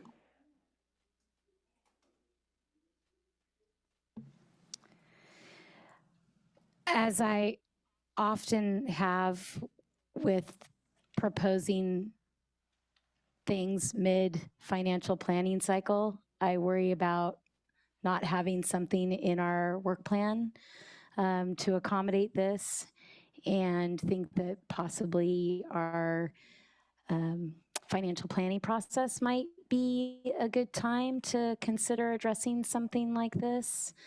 We have had this discussion before, and we are clearly a city that wants to promote a sense of belonging. It's part of our major city goals.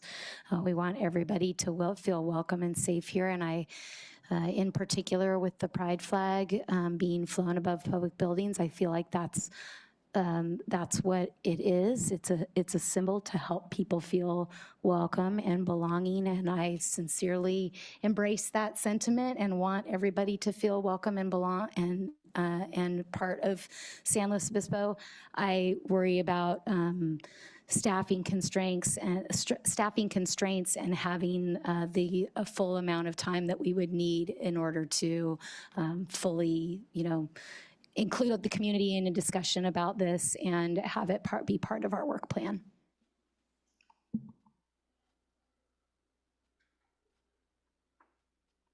Councilmember Boswell. Goes straight to red. It's really throwing me off. Can I ask a question of staff? If a work item like this were to go forward, would this be primarily assigned to the city attorney's office? I think in this situation, it would actually be largely our Office of Diversity, Equity, and Inclusion, along with essentially administration and myself, but certainly need a review by our city attorney's office as well. There's some legal doctrines at stake, and so they would certainly be involved with review of the policy. In the spirit of the discussion around capacity constraint, do we feel like there's room to navigate this issue ahead of June? I think that it is possible. We can do it. The biggest constraint is time on our agendas, because depending on, if the intent is to be able to have a policy in place and have the decision made and direction to staff before the beginning of June, we have just really a couple of weeks to get something together and make sure that everyone's on board with the process that we're proposing to bring forward. So that's our biggest issue there. Would probably make for a pretty long meeting in May. And a quick clarification of the process. Do I make a formal motion to see if I can get traction on this, or is it just kind of a weighing in of individuals? We can take consensus direction from a majority of the council. I'm hearing myself. I'm wondering if I can get a second or a third on it. I'm just really uncomfortable with the timing and logistics of the amount of stuff that we have on our agenda. I wasn't even thinking that we were trying to get this, that the intent of my colleagues was to do this before June. I think that's wouldn't really allow for, I don't know that our agendas allow for that. And I also am not sure that we would have enough time to really activate the community around this discussion in that amount of time either. So I would be inclined to push this off a bit longer and maybe even talk about it when there's more of us here. That'd be my preference as well. All right, thank you to my colleagues. Do we have any liaison reports? Councilmember Boswell. Sure, thank you. Let's see, on the 8th, I attended the SLO County Housing Summit, which was excellent opportunity to learn more about creative solutions to our housing problem. Is very good. Let's see, a couple of ribbon cuttings, the Clean California Community ribbon cutting and the Peace Pole ribbon cutting. Those were both wonderful events. Really appreciated the SLO Youth Orchestra playing at the Peace Pole ribbon cutting. They were great. Attended the Community Academy graduation. And again, I thanked them at the time, but just it was really wonderful to see all the community members who attended our Community Academy. It really is a testament to how much they care about their city. Let's see, what else is on here? LAFCO on 4/16, but there were no city items to report on. CAPSLO board meeting on 4/16 as well. Nothing in particular to report on for the city. The following day, I attended the CAPSLO program tour, at least the first part of it. And for me, being new on the CAPSLO board, that was very valuable to continue to get some orientation on CAPSLO's mission and activities. EarthFest on 4/18. Here, I just want to thank everybody, the SLO Climate Coalition, the city staff that showed up on a Saturday to work our various booths, the volunteers and all the community partners who participated. Really great event.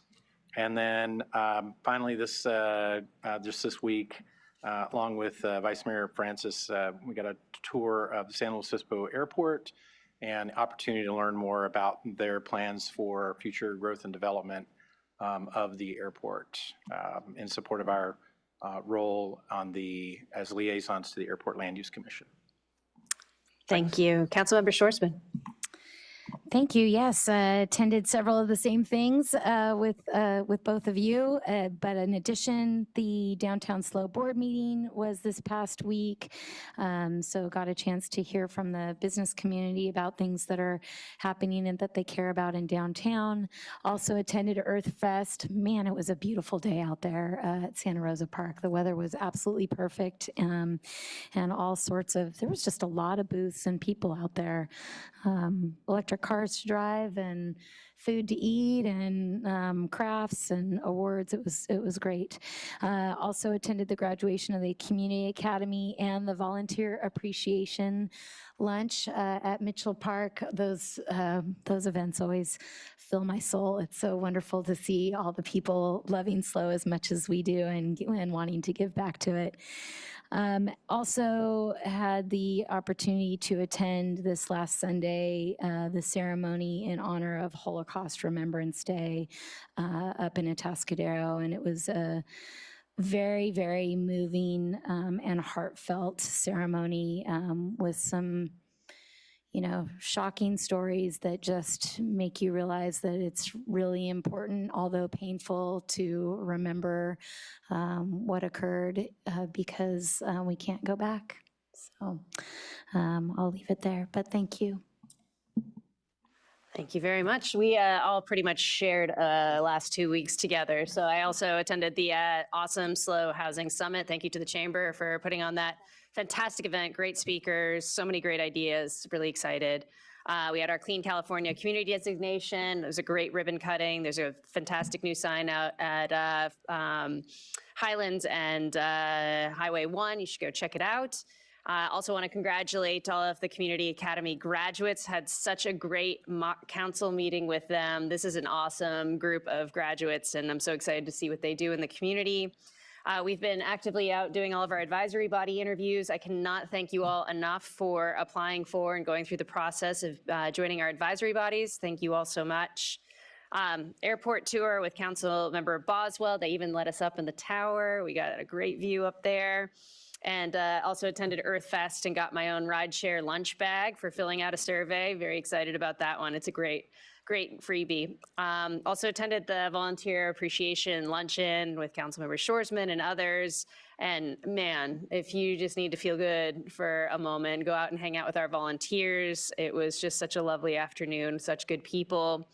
And tomorrow we leave for the City Leaders Summit up in Sacramento with the mayor and city leadership to go advocate for our city to our legislators. And I'm just so excited to get up there and remind them how important it is to support San Luis Obispo and all of the big projects we're trying to undertake. So with that, I will, I believe it's just adjourn the meeting at this point, and there we go.